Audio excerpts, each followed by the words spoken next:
makings for s'mores, except I made mine. I ate a s'more. I made a s'more and I ate a s'more with a Reese's Big Cup instead of a Hershey bar. Oh. So good. That sounds pretty good. It was really good. But the best part, seriously, the best part was sitting around the fire at night streaming the Tiger game. We just sat there, listened to the Tiger game, had a couple beers. It was great. It was awesome. As far as the Upper Peninsula, I haven't spent a lot of time in the Upper Peninsula. See some stars? We saw some stars. We stayed at the Tequamanon Falls, Lower Falls Campground. We did the 5-mile hike, the river trail, it's called, from the Lower Falls to the Upper Falls. At the Upper Falls, there's a brew pub. Nice. Yep. So it's like a halfway point. Head back down. No, we caught the shuttle back because it was getting kind of late and we hadn't put the tent up yet. Yeah, you got it. The second day, we made the hour and 45-minute drive early in the morning to the Chapel Falls Trailhead, which is by Pictured Rocks. And on day 2, we did the 11-mile hike out to the Pictured Rocks along the cliffs from up top, where you could easily, it's not like there's a railing. You could easily go over the edge, man. Boy. But there was a beach there. That's for you, King. Next time you go doing anything with Doug, he's going to take you to this place. No thanks. You eat the food first. Risking death, that's what he does. If he eats the food, you'll go do the hike? Maybe. We'll see. You gotta eat the whole thing. It was a long hike, but it was beautiful. It was absolutely I bet. beautiful. No, I've heard nothing but great things about that whole area. The parking lot fills up quickly. And after the 11-mile hike, the third of a mile you have to walk up the dirt road to get to your car afterwards felt really long. That's a bit much. 11 miles on a hike's a bit much. It pushed That's challenging. Yep. On the way back, we stopped at Andy's Bar in Seaway, which was just like, I love going into dive bars. I wish we had more time, but it was a cool little bar. I'll say this about the Upper Peninsula. It's a little sad. I would argue that damn near half the businesses are shuttered. Like it is the hotels, the restaurants, the gas stations. There is a lot that is maybe people closed down. camping. I don't know if it's that, but maybe not enough to people stay at the hotel. It's kind of sad. I don't know that the mining industry or whatever is what it used to be, but there's a lot of businesses that have been closed down. In Paradise, I have to find the name. My computer's down. We got the best sub we've ever had at Paradise for $12.99. We couldn't finish it. We split a sub, turkey sub, massive and fantastic. Really, really good. I'll have to get the name of the place, but overall, I'd go back to the UP for sure. Was it the Fresh Coast Cafe? Yes, that's exactly what it was. Thank you. Big thumbs up to the Fresh Coast Cafe. From TripAdvisor, best sub ever. We just stopped. I stopped to get gas.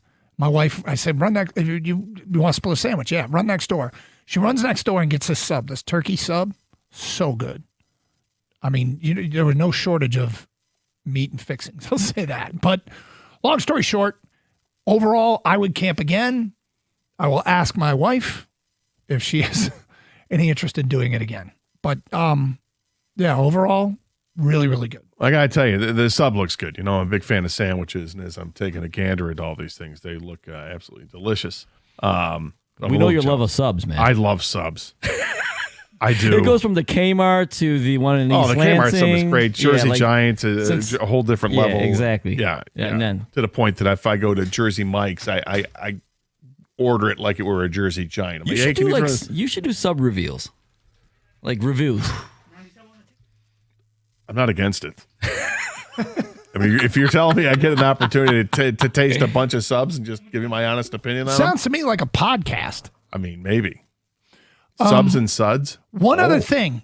Listeners warned us over and over and over again we'd be eaten alive by bugs. Yeah.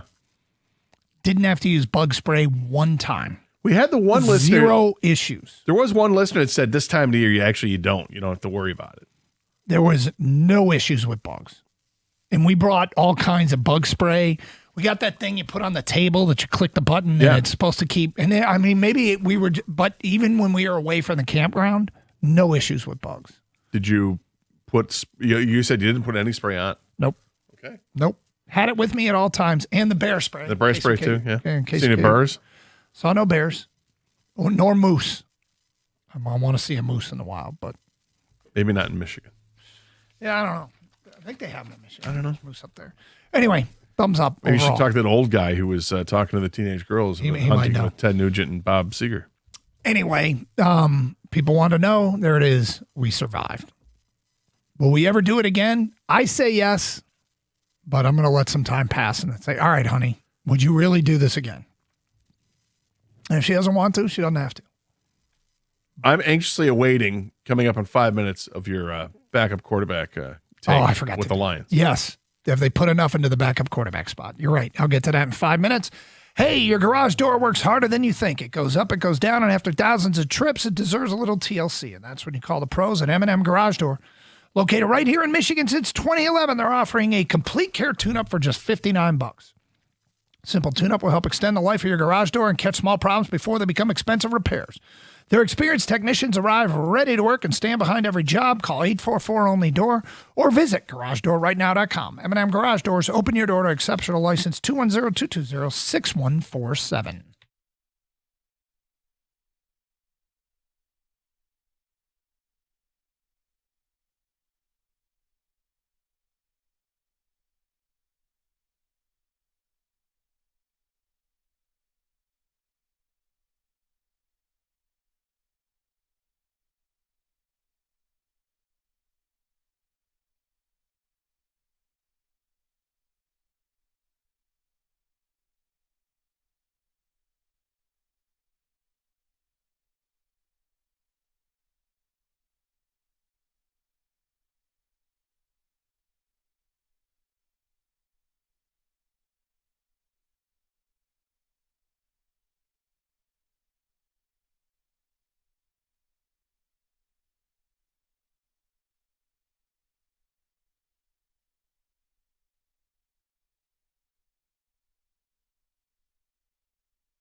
All right, Carson Anderson.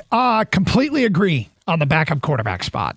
I think it is one of the strangest things. If I were to be critical of Brad Holmes, and nobody's perfect, I feel like the Lions have underinvested in the backup quarterback spot every year, and they've gotten away with it. I mean, the Teddy Bridgewater thing, Teddy Bridgewater seemed like a long shot when they signed him. I do think Altmaier has some real potential, and we thought that out of Illinois. We made those comments when the Lions signed him. Josh Dobbs is everybody's favorite backup, but it feels to me like he'd probably be in the lower third of backup quarterbacks in the NFL. Yeah, I don't get it. They've been fortunate in that Goff has been really durable and they've taken care of him. But at the end of the day, it is a risk that I don't need a backup quarterback that I think is going to win a Super Bowl. I need a backup quarterback that can close out a game when you're nursing a 4-point lead in the second half and your quarterback gets knocked out. Well, I think they've had that, and I think Teddy Bridgewater in the past was that guy. And I think that past, worked out. And then this year you've got a new offensive coordinator, so it makes sense that they go with a backup quarterback who played in that system. So I think they're fine this year. I don't worry about it too much. That being said, we each of us on the show has our quarterback that we latched onto that we like that could be perhaps in backup quarterback mode at this point in their career. And I'm not conceding that yet with Malik Willis. No, Malik Willis looks great, and we'll see what kind of opportunity he's going to get. And I mean, he's going to start, so he's got that chance. But my guy has been Zach Wilson, and who was taken by the Jets early on, and obviously didn't work out with the Jets. Now he is on his third team with the New Orleans Saints, and he played the other night in their preseason game. He went 11 out of 16 for 145 and a touchdown. I still have hope that someday Zach Wilson can be a guy. And Kang's guy is Trey Lance. Yeah, I'll take anyone not named Anthony Richardson at this point. He sucks.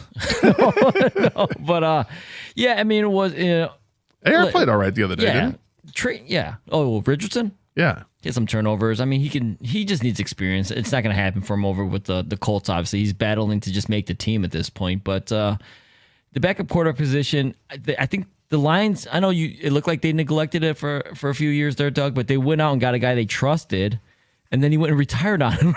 And so but he seemed like a long shot to begin with. He was coaching high school football. No, but then he came back. No, that was when they brought him back for the playoffs. But he came back last year. He was in the league. Yeah, but there was a reason why he was out of the league. But he came back. He did come back. Yeah. And then so they didn't grab him from a second stint as a high school football coach. And they just wanted someone they can trust. They need someone that they can go in there and be like, hey, you know the terminology. You can run the offense. Right now, that guy's probably Josh Dobbs, who I consider the greatest break glass in case of emergency quarterback there ever was in the history of the NFL. You can call him off the couch and he'll come in and win a game somehow. I don't know why. I think he's really smart too. So I think he just adapts to any situation, any playbook naturally. But that doesn't last very long. And there's a reason why he's been on a million teams. He's really smart. He's like a rocket scientist, Wicked right? Smart. Yeah, my boy. Yeah. All right, 248-539-9797. Let's get back to your phone calls. Brian in Detroit. Hello, Brian. Hey, fellas, how y'all doing? We're great. Brian, how are you? Oh, good. Man, Goff, Campbell, Holmes are very good at what they do, but you can't come off first-round playoff loss, then miss the playoff totally. But this season got to prove it. The regular season not going to do it. They need a win in the playoff, not a bye. They need a win in the playoffs. They're very good at it, but it's hard to tell. You're going to have negativity when you're in last place. You're not going to convince everybody that the future is bright.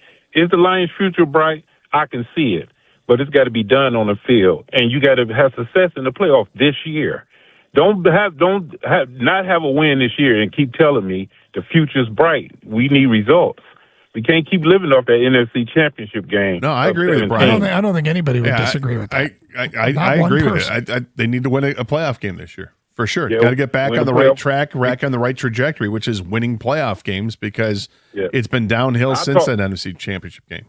I talk a lot of negativity about them, but they are good at what they do, but it's got to be done on the field this year. Not next year. It's got to be done this year. We just need a playoff win this year. And then we back to doing it. You might not win the Super Bowl, but a playoff win proves your future is bright. not getting to the playoff and not have a win, your future not bright. Yeah, nobody. love your show, I think you're dog. right. I don't think anybody would disagree with that. 248-539-9797. Christopher in Fowlerville. You're on 97.1. Hello, Christopher. Hey guys, how are you? What's up?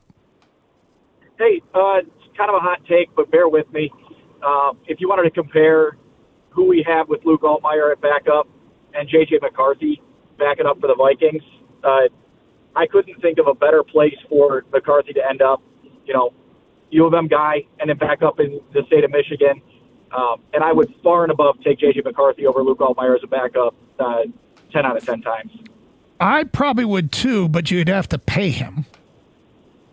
You'd have to assume the But you have contract. to assume the Vikings are want to moving him too. Yeah, which they would be looking for a backup quarterback.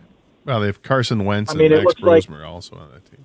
And Brosmer did beat They got rid of Sam Darnold. You thought that J.J. would come to the forefront, then they picked up Kyler Murray. I don't think that I see J.J. ever starting, and what better way to have him sit behind Goff, learn the scheme. He would fit pretty well. When he's healthy, he's a weapon. So I know that we'd have to give up some, capital to do it, but it might make sense in the long run. Otherwise, we don't have a, quarterback prospect after Goff. Yeah, I mean, I don't think their quarterback prospect after Goff would be Altmaier at this point. It's not a promising start, but I don't think his career is over necessarily. The question is, do they want to pay a backup quarterback $6 million? And I would guess that's probably more money than they want to spend.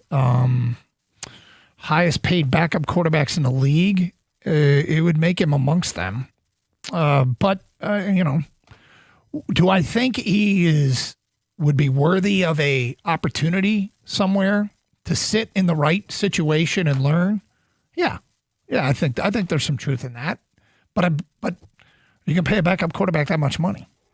No, I mean he's in his second year. He's a first-round pick last year. I don't think the Vikings are throwing him out. They added Kyler Murray. They're taking a chance at Kyler Murray, but they probably think that they've got a pretty good situation in their quarterback room right now. They have J.J. McCarthy backing up Kyler Murray. 248-539-9797. Champ Scotty Scheffler, chump, creepy old guy talking to a teenager because I think he deserves another vote. That's from Come J.J. on. I don't think that's fair. The Lions screwed up. The window has closed already. That's from an unnamed texter. Well, I mean, that begs further questions.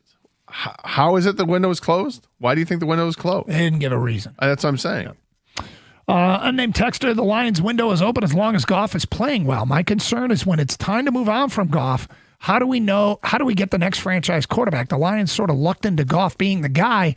The trade where we received him kind of was a throw-in with the draft picks. If it wouldn't have worked out, what would we have done?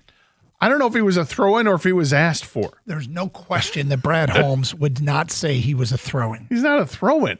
The guy was Brad Holmes believed in him. took a team to the Super Bowl. And Brad Holmes was on the staff that drafted him. And now he's starting his this year with the Lions will be the year that takes him more time in Detroit than he ever spent in Los Angeles. All right, let's talk about our Tiger team and what they have ahead. Next on 97.1.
Brought to you by Marin Buick GMC of Sterling Heights. Michigan State is reportedly finalizing a deal to make former Western Michigan AD Dan Bartholomew its next athletic director today. Jay Bett left East Lansing for Kentucky this summer, sparking the hire of Bartholomew, who started at Western in January of 2022. In that time, his athletic department won 37 conference championships and a national title in men's hockey. Bartholomew's tenure was also highlighted by record-breaking fundraising efforts, which included the generation of $22 million for the department last year. He will take over in East Lansing on the verge of the first football season under Pat Fitzgerald. That begins in 18 days on Saturday, September 4th against Toledo. The Spartans were unsurprisingly not ranked in the AP Top 25 preseason poll, which came out today. Ohio State headlined the list at number 1 with reigning CFP semifinalist Oregon at number 2. The defending national champion Indiana Hoosiers landed in 6th. The top 10 in order also includes Georgia, Notre Dame, and Texas in slots 3 through 6. Then it's Miami, Texas A&M, Ole Miss, and Oklahoma at 7 through 10, respectively. Michigan earned a spot at number 16. The Tigers start a 6-game road trip tonight in the Steel City with the first of 3 games against the Pittsburgh Pirates. Detroit will face part-time starter Carmen McGinsky tonight, Graham Ashcraft tomorrow, and then Paul Skeens is lined up to start the finale. First pitch tonight is at 7 o'clock with Framber Valdez on the mound. Pre-game coverage here on 97.1 begins at 6:35. At the Corwell Health Sports Desk, I'm Brendan Shabath. For more, go to 97.1 The Ticket or Odyssey.com.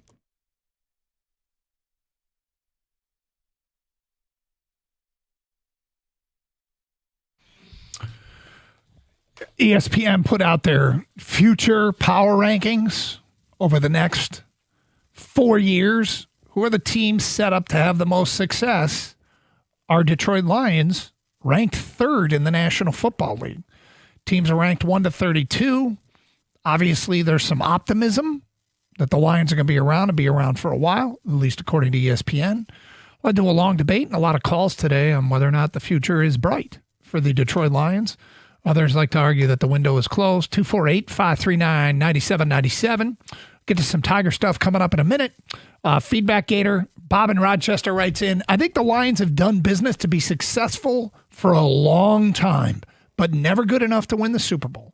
They'll be in the mix most years, selling out games and selling jerseys, make lots of money. If they win a Super Bowl, it would be surprising, and that would be a bonus. Well, every team in the NFL that is successful will sell jerseys and make money. But when you say it like that, it's as if you're saying that's all they care about is just improving the value of the franchise and not wanting to win a Super Bowl. Is that what I'm left to infer? Yeah, I mean, I'd have follow-up questions to that person if they really believe that's true. That you could believe if he had just said, I don't think they've done enough aggressively to go all in for one season, and that's what I would have done, and I think they'll never get over the top because of that, that's fair. But if you think that they're satisfied, that Brad Holmes is thinking about jersey sales when he's making moves and signing contracts, I can't even imagine it's even on his radar. 248-539-9797. Harvey's in New Baltimore. Hello, Harvey. Hey, how are you? What's up? I just wanted to get your take on this because I don't feel I'm the only person that feels this way. Last year with the Lions, I believe that we got stolen a game from Pittsburgh from the officials, and that eliminated us from the playoffs. And then, to me, they just were sick, and Minnesota beat us. But I believe they would have beat Minnesota if they wouldn't have got robbed that game, and then we beat Chicago. We win the division if that happens. Well, that was the Pittsburgh game. For those that don't remember, that was the one with the couple of pass interference calls and the one. It killed their season. And we actually, I believe, would have won the division and been in the playoffs last year if we didn't get robbed. I don't know if they got robbed or not, but there were certainly controversial calls. It does take a little bit of luck. It really does. And that's okay. That's sports, especially in the NFL. They showed that there wasn't a penalty the first time, that it was a bad call. I think those are very subjective. I think sometimes you look at it, you'll say that's a penalty, and others are going to say it's not a penalty. Isn't there a bigger call in the Philly game earlier in the year on a pass interference? That's the way I remember it. I remember the Pittsburgh one clearly because they had that wild finish where St. Brown pitched it to Jared Goff, and Goff went in the end zone. But I mean, St. Brown clearly, plowed over his defender to get open in the first place. But there was the other one that happened earlier in the game. I think Tesla got called for a pick or something. Yeah, there were some questionable calls in that game for sure. But with that being said, that's football. That's sports, yeah, right. Win the game. Yeah. They had a game against the Vikings with everything still on the line against not even a third string quarterback. I don't know what you're going to call Brosmer, a quarterback, right? He is a quarterback. They lost that game with everything still to play for. So forget the calls, in the Steelers game. Last year was a humbling season, and that's why they apparently went back to the roots this offseason. So we'll see how that changes. Let's go to Kimmy in Ann Arbor. Hello, Kimmy.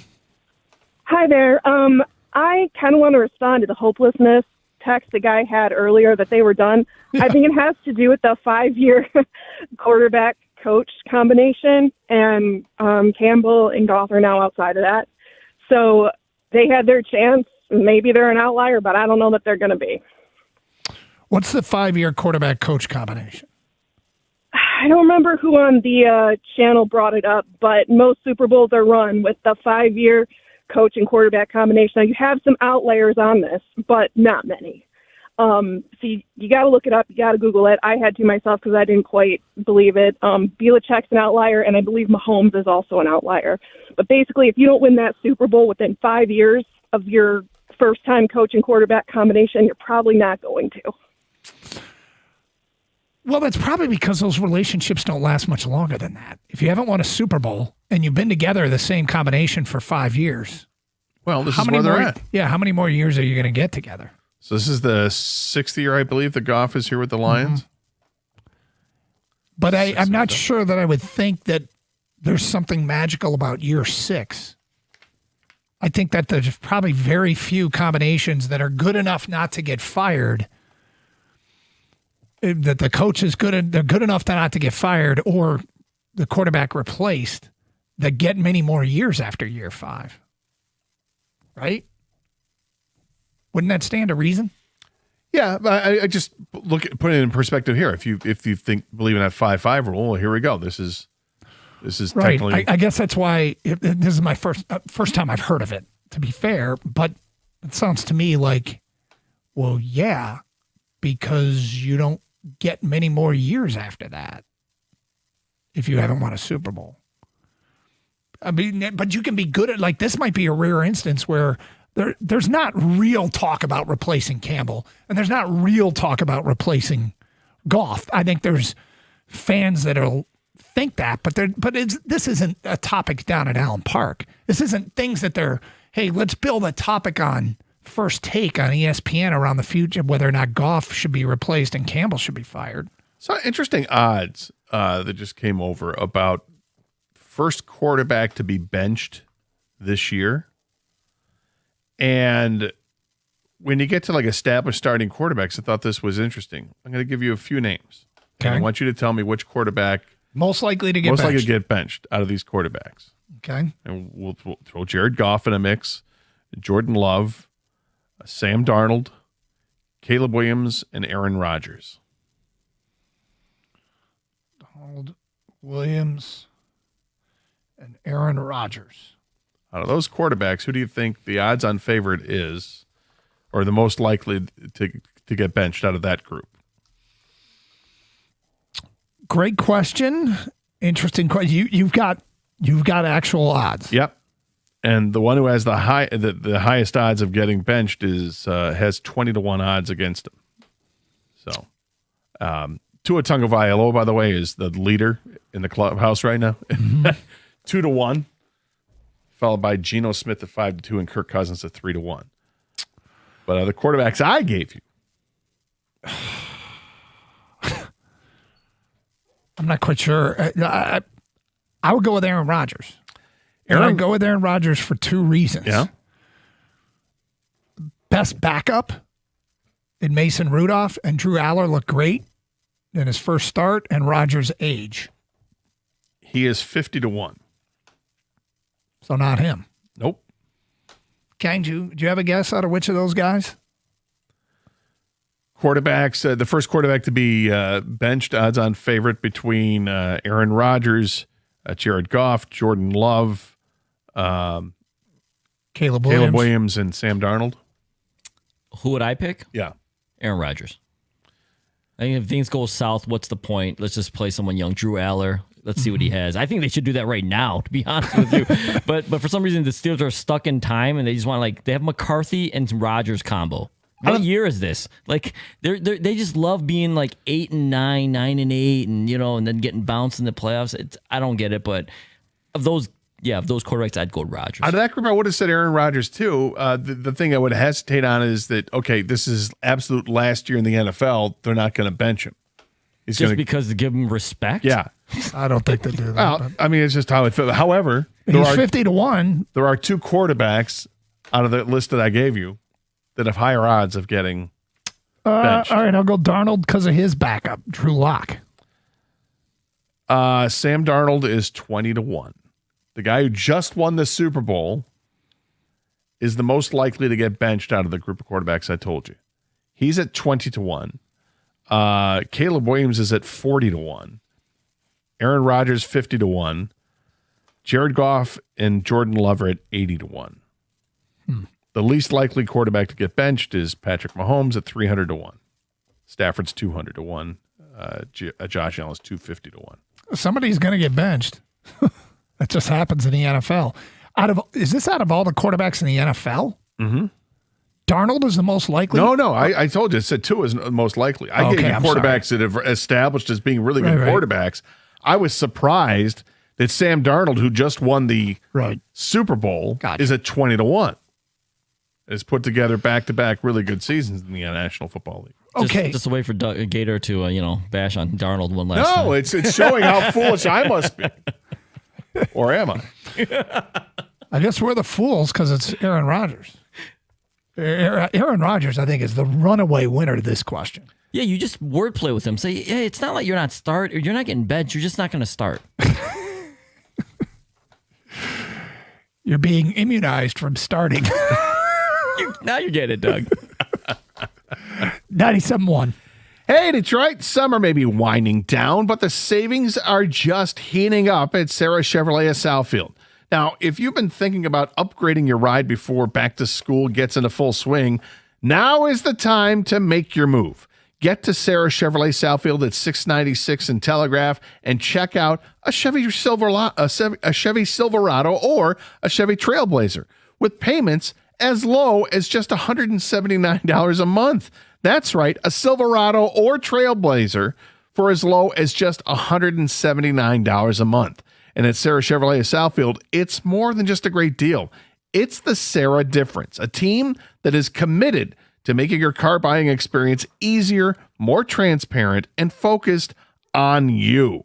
So before summer slips away, make your move. Sarah Chevrolet Southfield at 696 and Telegraph. Experience the Sarah difference, helping you get where you want to go.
All right, Doug Carr, Scott Anderson. You want to read that on the air? Check the box. From ESPN 12 minutes ago, the NBA has found no evidence that Clippers owner Steve Ballmer funneled money through team sponsors to pay Kawhi Leonard and circumvent the salary cap, sources have told Ramona Shelburne. Okay. So that's interesting. So I guess that trade goes through or whatever. Yeah, look, I mean, these things, when investigations take place, I would hope that the league was thorough with their investigation and that, there's probably not a lot of interest in talking about the Clippers circumventing the cap here in Detroit, so we won't spend a lot of time on it. But I guess in some ways, I'm glad that they're cleared. If you believe them. Yeah. Well, I go back to why wouldn't we? This is a bad look for the league, man. They did not want this to be real. I don't personally believe them, Doug. I guess the problem is if they clearly are circumventing if the NBA, if the league decides to do it, the people that conducted the investigation or the people that told them to not come forward with it could be in deep trouble. And I just don't know that they would do that. I think they would. But you like to say people make stupid decisions because they're stupid. Mm-hmm. And I think the league doesn't want this to come out for obvious reasons. And I never thought that the Clippers would get anything, if at best a slap on the wrist somehow, and move on, quickly move on. Who cares? No one saw anything here. But like I said, it's a bad look for the league. I think Adam Silver's not the best commissioner personally. So if push comes to shove, I'll believe him. Well, that's your MO. I know. Yeah. and you don't. No. Yeah. I think this is way more widespread than. Oh, yeah. I think it seems logical to me that whether it's the NBA or whatever sport, that these are billionaire owners, that if they want to make sure that they can hang on to one of their players, that they find a way to pay him money elsewhere. I could be naive on that. Okay. The Tigers are taking on Pittsburgh. There's kind of a big story brewing in Pittsburgh with Paul Skeens. He's really struggled the last month and a half. His ERA was over 6 in July. His velocity has dropped significantly. His last 4 games, getting here into August, 19 and a third, 14 earned runs. They have pushed back a start 3 days, which means he will start the Wednesday game against Detroit. I looked this up because people are very critical of our baseball team and our manager for not pushing starting pitchers deeper into games. Right? Guys come out early. AJ doesn't. Do you know how many times a Tiger pitcher's gone over 100 pitches this year? It's not many. I don't know, 4? 3. All 3 times it was Framber Valdez.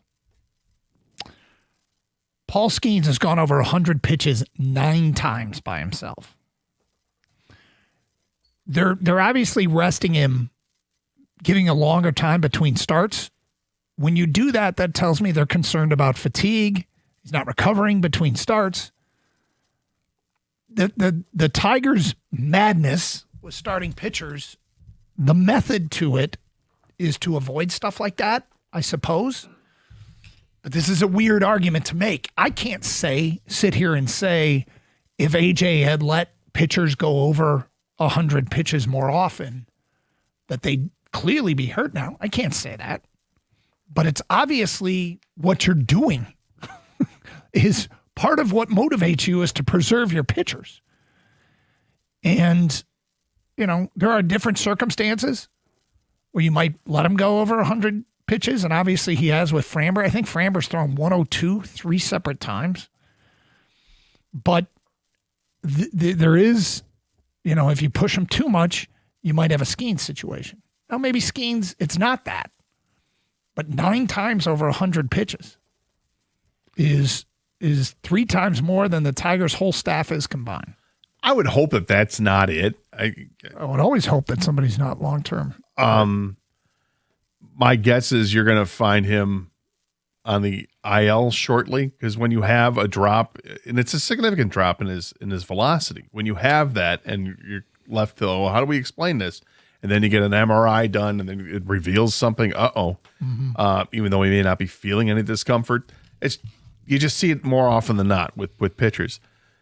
The 100 pitch limit thing it's a generational thing that's going to drive people nuts. If you start to debate it, can you get to that or not? You should pitch more than 100. Hey, Mickey Lolich. Yeah, we know all the stuff, right? Mm-hmm. All the numbers that favored older pitchers were able to throw way more. It was just a different game back then.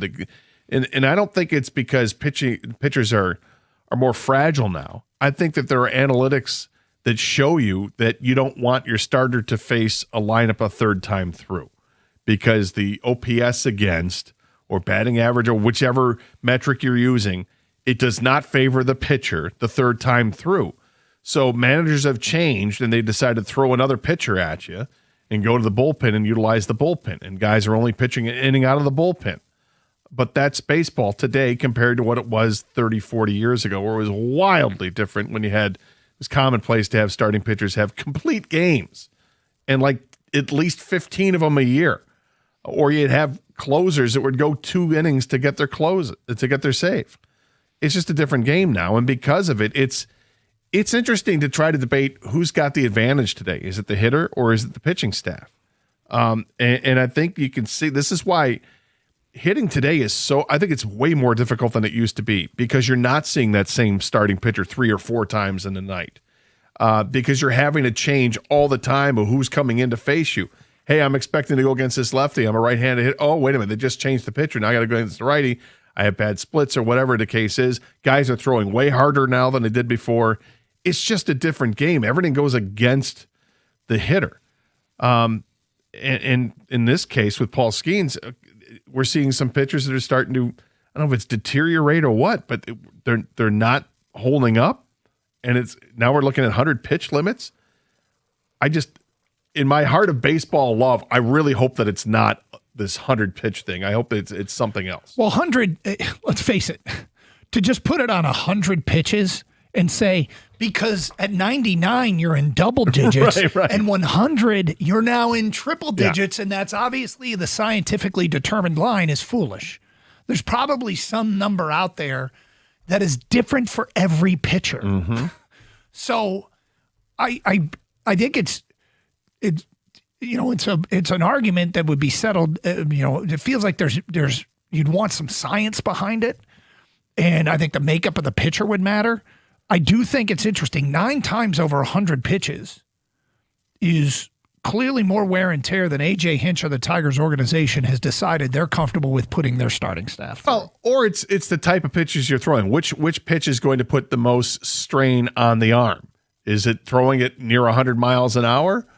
Or is it throwing breaking balls? I don't have that answer for you, but obviously they do. They know what goes on, and that's another factor in there. I mean, if you get a guy who can reach triple digits on the gun, do you want him throwing like that for 100 pitches? Where he's going to throw fastballs 40% of the time, and that's a lot of that's 40 pitches. They're going to be close to 100 miles an hour. Do you want to keep doing that, or do you have to take a different approach altogether? And then I start thinking about our own pitchers.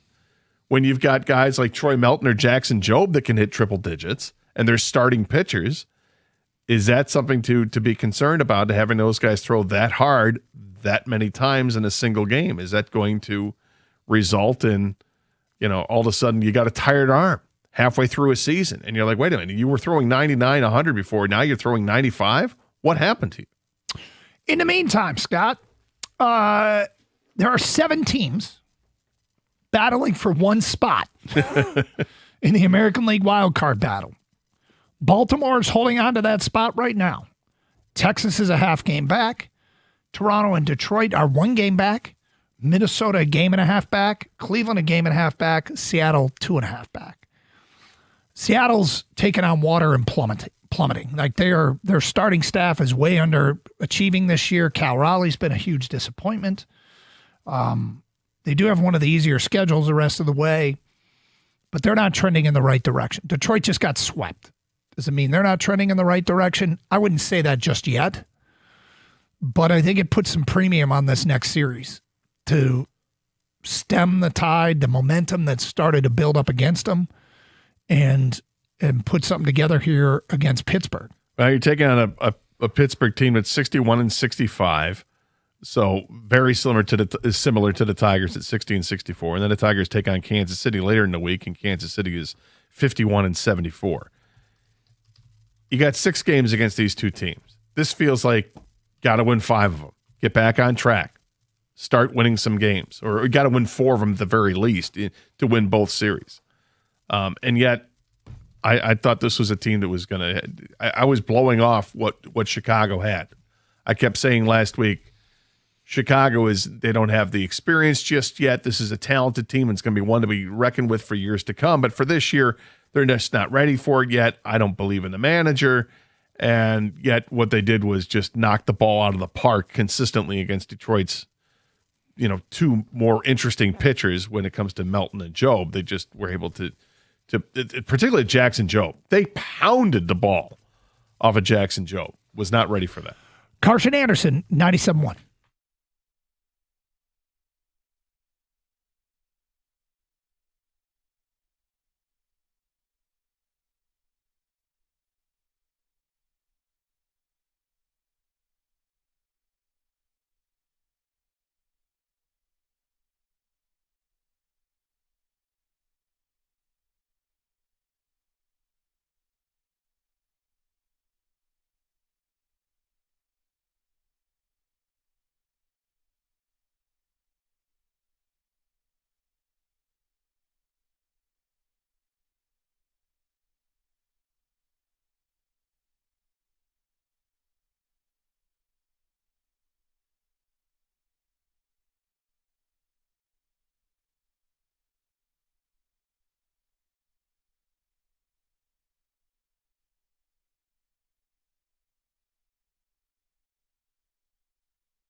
Yeah. By the way,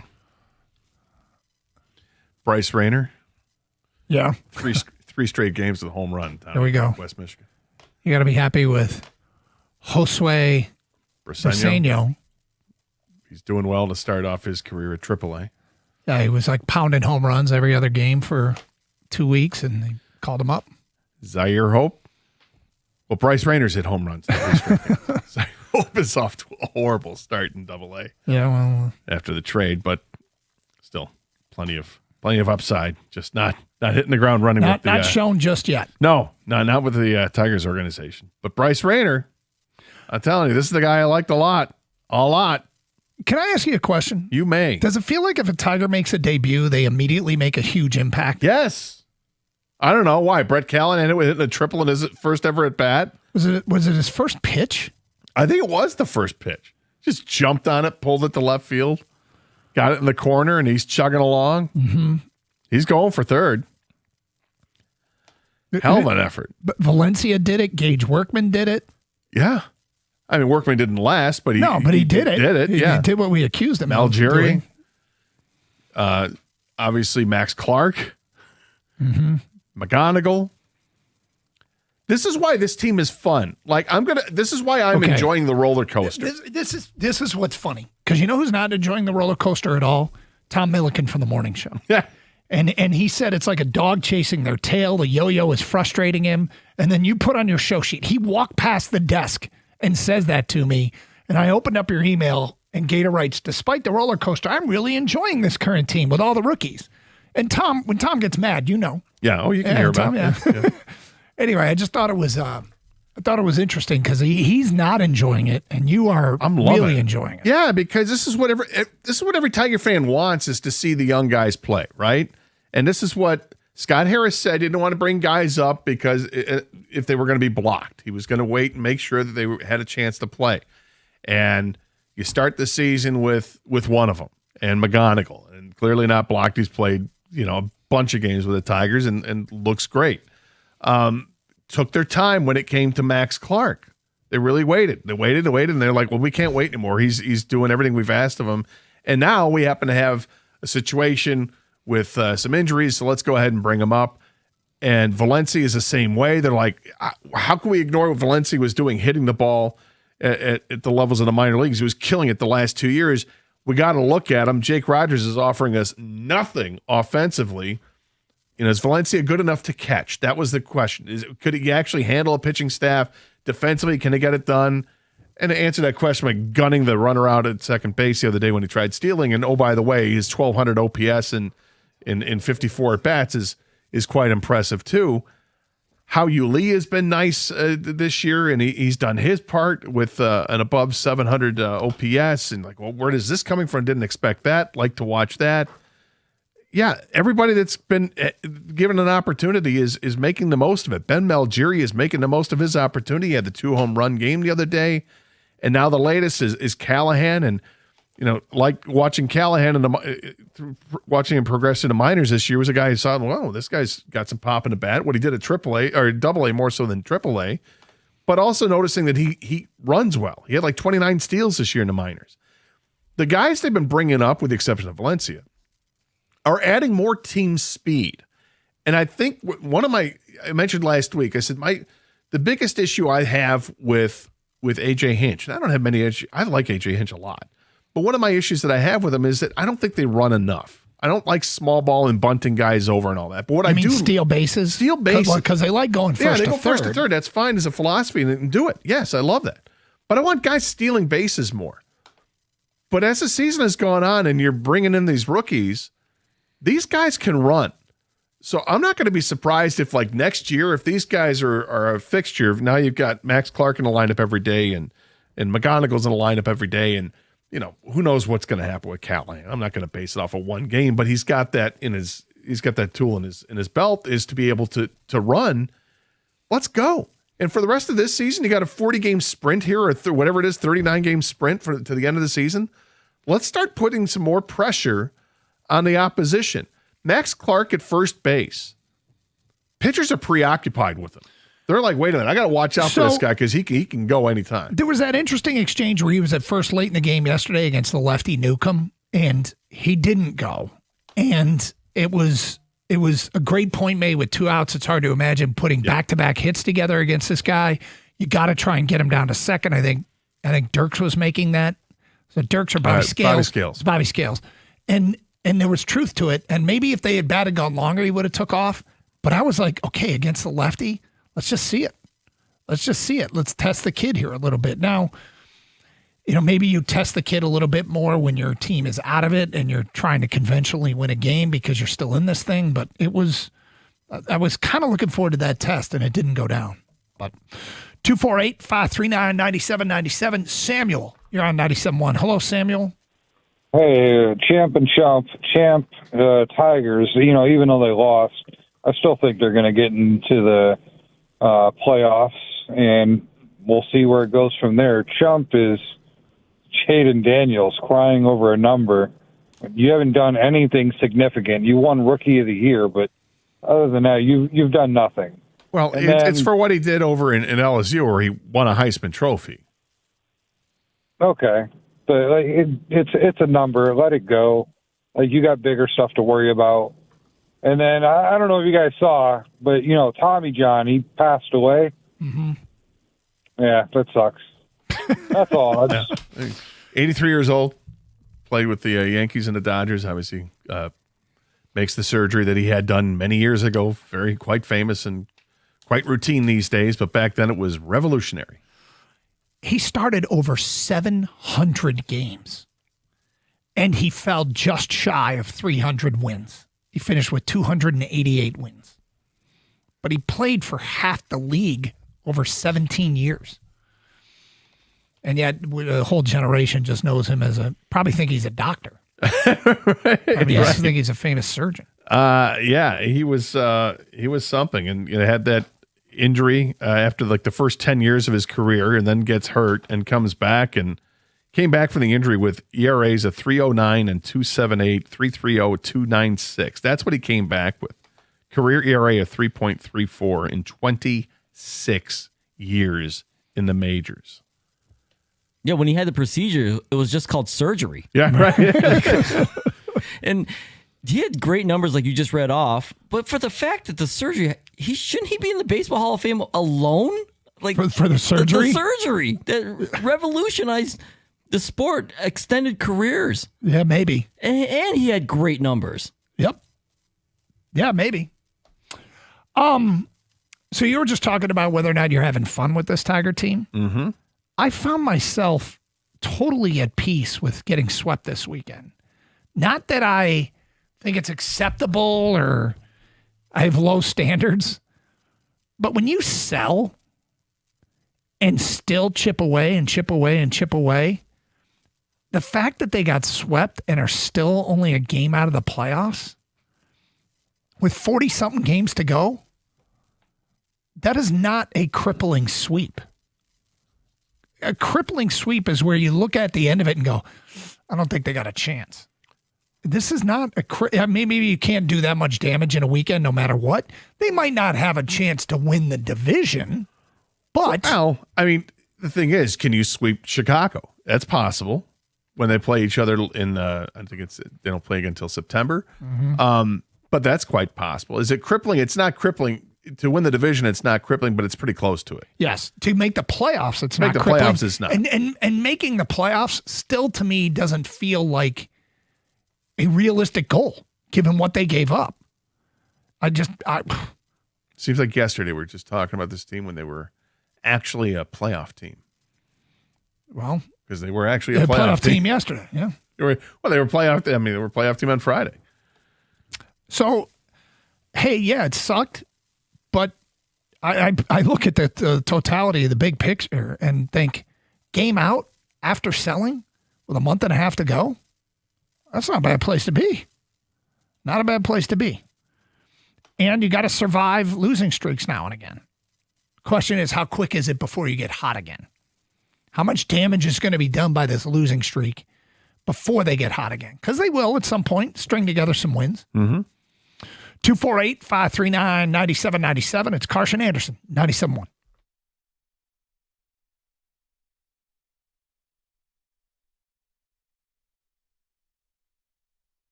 Doug Harsh, Scott Anderson, 97.1. Hey, thank you, everyone, for your advice for our camping trip, whether we used it or not. Here's something else that was very useful. In fact, we're going all in. If we do camp again, we agreed.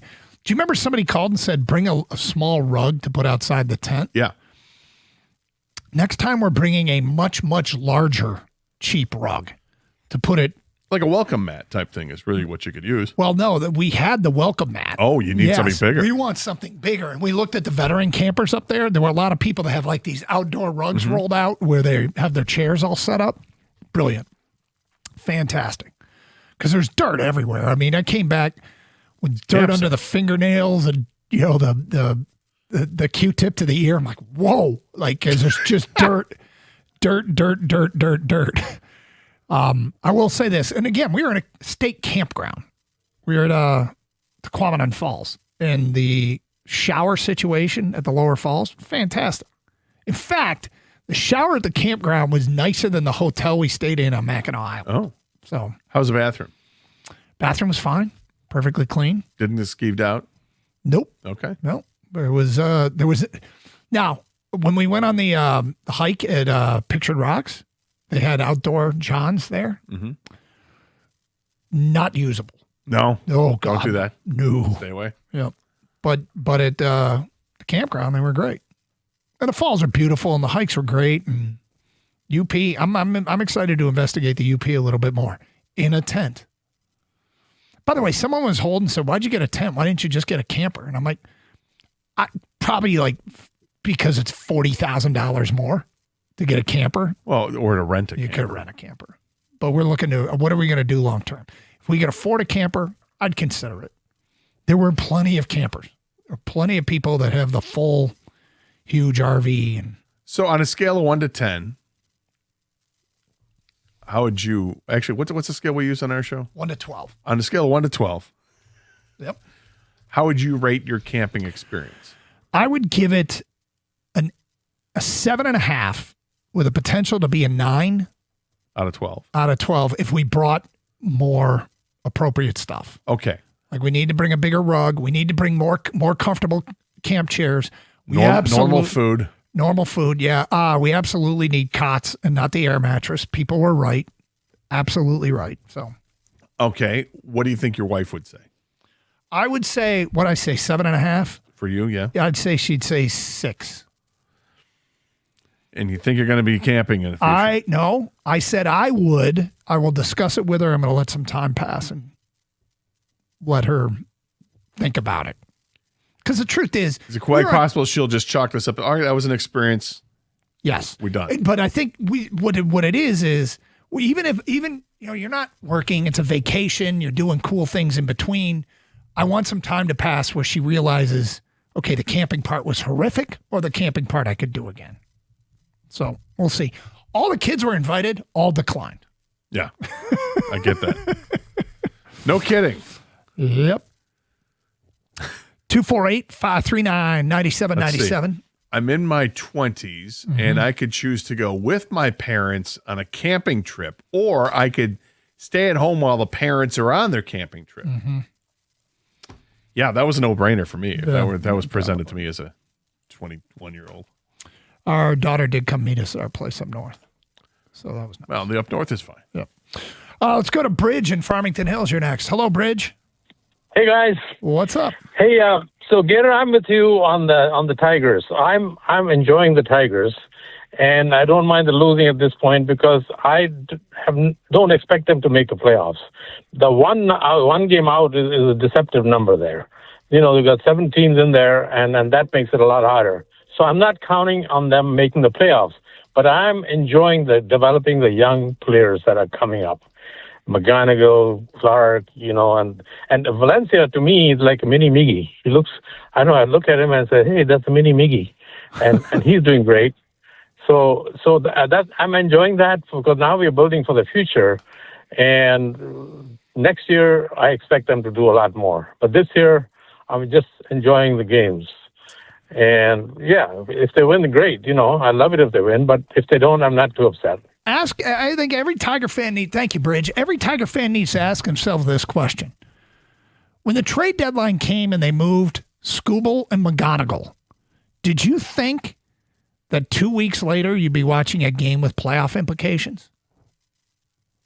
Did you think that? Well, Gator, you did. But did anybody else out there that's not as crazy as you think that?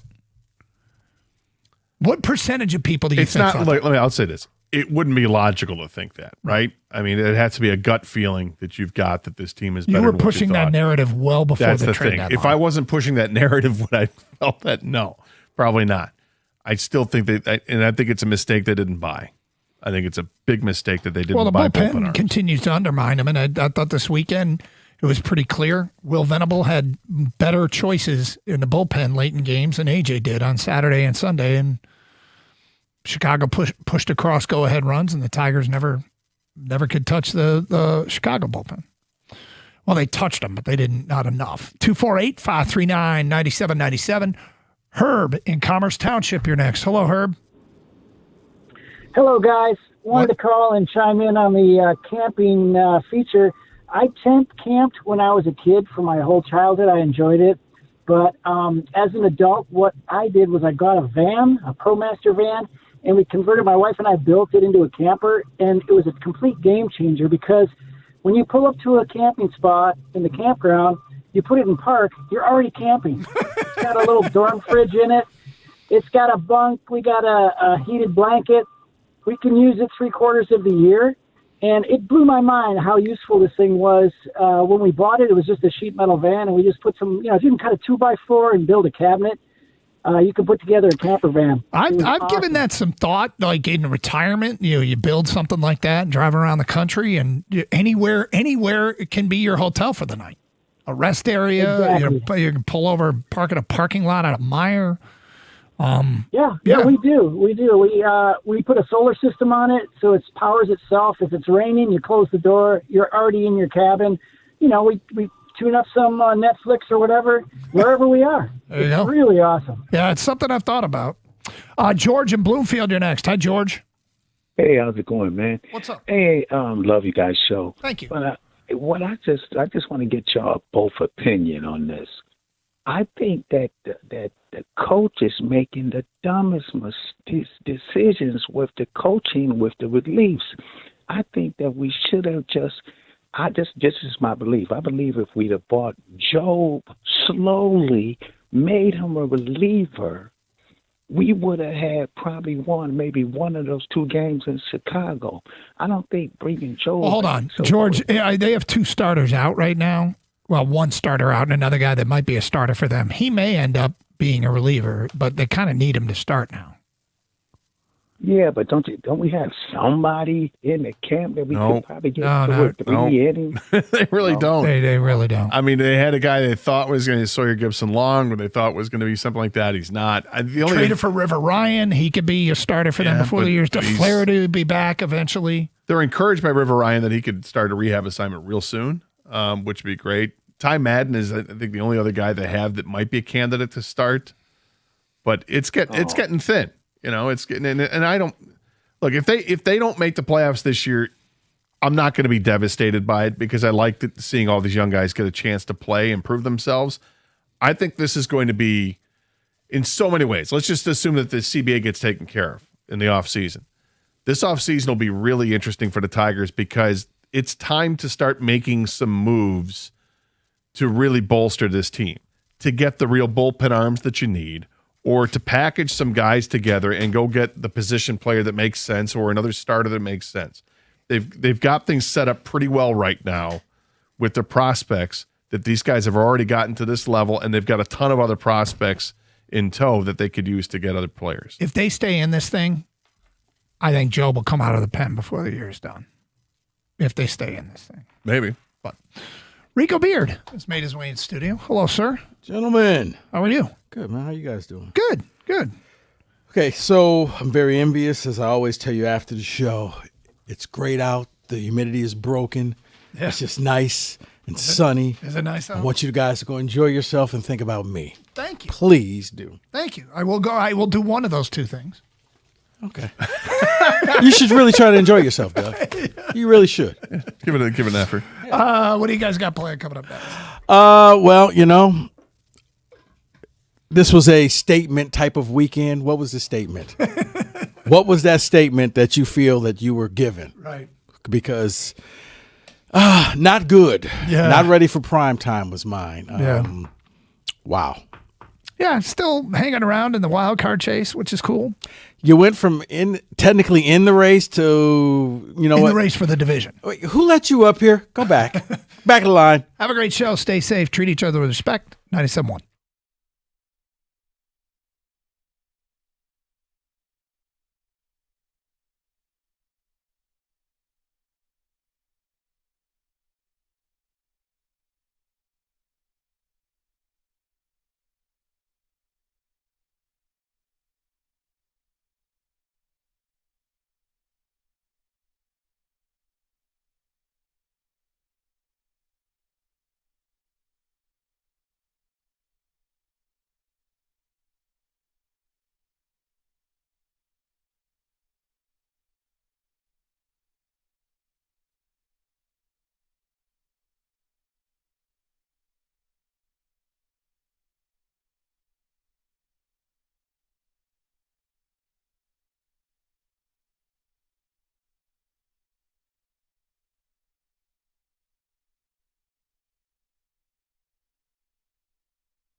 And we're off and running on a Monday. Oh, man. I won't repeat what I just said to Rico, but I want to tell you guys something briefly. If we seem a little off to start the show today, it's because we walked into a studio that smells like death and corrosion. Did Doug shower after camping? What is this? This smells, what is this, Team USA's locker room in 1980? What is it with Doug and Gator? They're not using deodorant, or what is this? It smells horrible in here. I like how you put it. What? The line from Anchorman. Oh. Why does it smell like Bigfoot's in here? What is this? Dude, so I apologize in advance, guys, if we're a little off. Whoa, buddy. Doug and Scott got some answering to do. It is stanky in here. Got the candles fired up. So yeah, and candle ain't saving whatever the hell those two got going on. So like the third one. Our mission today, people, is to get Rico to vacation in style. This is a very exciting moment. So we are going to get you through. So we'll get to some Lions stuff at 3 o'clock, including Dan Campbell audio that is annoying. But we'll open with the Tigers. And I'm a man of my word. Despite a portion of that fan base being incredibly annoying and having the emotional balance of a 12-year-old, I'm going to deliver on what I said to you. I'm not getting excited about this team, and I'm not getting angry about this team. I'm not going to launch you into space or make fun of you or laugh at you for being swept by the White Sox. Not going to do it. You know what else I wasn't going to do? Deal with you guys on Friday who were upset because I wasn't essentially a Detroit Sportsnet employee walking around with a perma-bone because if the team sweeps, they could be in first. They did not. That's why I can't buy into any of it. I'm just very neutral about it. Here is my offer to the Detroit Tigers the rest of the year. My offer is nothing. You're not getting my excitement or my hope. You're not getting my anger or my annoyance. I'm very neutral with it. This is the worst American League in history. They don't need to apologize for that, and I don't need to be excited because of it. They are not some great baseball team. They're just not. And this weekend, look, would I love to do a topic about AJ and we're sitting Colt Keith after he hits a home run, and then you know what Valencia never sees after the initial at-bat? Another lefty. Again, it's the same town. What is the fascination with Drew Summers? Enough. And I'm not going to go too far into this one, but this is the problem I have. I almost feel like people associated with Tiger Media, it's the most dishonest thing in the world. I heard somebody this weekend, well, you know, when the Tigers get a lead, they hold it. We're used to that. Cutscene. Don't they lead the universe in blown saves? Accountability be damned. Just roll it. Rack it. So, look, you can tell me where you're at with it, but this is just, I would encourage you, just watch the games. Stop making everything big this, big that. If I got to hear John Jansen say the next 6 games decide bobbity-boo, and then it's the next 6 games, and the next 6 games, and the next 6 games. John's been doing that trope since mid-May. He did it again today. Well, I think the next 6 will tell you what. They're 125 games into this. That there's 6 less games till the end of the season. It's just that, like, I don't understand why the Tigers are treated so different than the other teams. There's like this childlike romanticism with this crap. Look, they are who they are, and they're only in it because they play in a terrible division in a terrible league. Do whatever you want to do. And the last 2 weeks of the season, maybe I could muster some passion for it. But honestly, I watch the games. But, like, why is everyone so quick to chew it and do it with this team? What is it? Like, this is the problem. At least Sheila Ford Hamp said there was a standard with the Lions. 9-8 wasn't acceptable. We did a self-audit. I feel like with the Tigers, the standard is, are they just not egregiously terrible? Yes. Well, that's not where I'm at. No, and I said a long time ago that you and David are win this effing thing or else it's a failure. Whereas a lot of Detroiters, especially on a day like today, hey, it's great baseball weather. Let's go have some fun. Let's go get some beer, some hot dogs. And if they win, Yeah. great. It's also the media. I'm sorry. I think the media is poison this town as it pertains to baseball. Well, because you're not allowed to say mean things. They leave that from 2 to 6, Mike. Everybody else says No, but nice. it's those things aren't mean. They're just not shill behavior. Like why does anyone owe this team anything? They've won a World Series in 40, how many? 1984? 42 years? I mean, approaching a half a century. Why is this team owed anything? They have won the division in 12 years. If anyone's owed anything, I mean, wouldn't it be the Lions? I mean, at least the Lions have done some things, and gotten to the precipice of getting to a Super Bowl. And I don't even think they're owed anything. No, they're not. But I think it's because you look at this, the totality of the entire thing of this team was bad. Then they were good, and then they sold, and now they're back. I told you a while ago, this is a roller coaster ride, and roller coasters go up and down. And I'm not going to sit here and be like, oh, my goodness, it's over, or I'm Correct. Oh, my God, they're going to the World Series. Yes. It's a roller coaster ride. But staying in the middle, you become vilified. Friday was a joke. You know what? Look, I looked at this as if you use that whole, hey, you play Cleveland and you play Chicago, this is going to be a statement type of a week. Okay, John. The statement was, you're not ready for prime time. You're not ready because when you play non-bottom feeding teams, it didn't look so now good. you play Pittsburgh and you play Kansas City. Well, you know what's going to happen? Now everyone will overreact the other. I'm not overly negative. All right, they didn't have a great weekend. They're a game out of the wild card. I never believed they were going to win the division. So it's just this idea. Look, they still have a great shot to make the playoffs. I'm not too high. I'm not too low. I'm nothing. You know what I'm excited for? Football. I told fans you were gone to Saratoga, and I said, look, enjoy the ride. If they make it, they make it. They're going to be entertaining. They're going to be fun. They're going to be frustrating. You're going to be happy. You're going to be sad. You're going to experience every type of an emotion that there is because they're not out of the playoff race, but they're not in. Because Friday, hey, if the season would have ended today, we're in the playoffs. You know what happened? It's kind of like when you're at the game and you sneak down into somebody's seats and the usher taps you on the shoulder. Sir, can I see your ticket? Yeah, you're not belonging here. Right. Go back to your seats. I mean, we had some callers Friday, and they were like, "Well, if you're not rooting for it, you're rooting against it." No. It's that I don't care. They haven't earned the care factor. They're not even above 500. Like, I think if you ask me, like, do I wish somebody would just put them out of their misery and actually just play decent baseball? Yes. But that's not going to happen in the American League. You had a week where you went 5-5 and gained ground. The only team that played above 500 baseball in a 10-game rip was Toronto. 3-7, 4-6, 2-8. I don't have to respect it. I'm not asking anyone to apologize for it. The whole reason I say it is sometimes it's okay to just be as you are. Like, I don't need to be all in, and I don't need to be all out. The Tigers right now, as constituted with the way they play and who they are and where we are in the season, they're a nothing burger. I know. They can determine what they do, and I'll make a determination when I'm ready, if I'm ever ready, to engage it. But the amount of people that are hard up sometimes when the team shows any pulse, like, what are you, 12? Have you watched baseball before?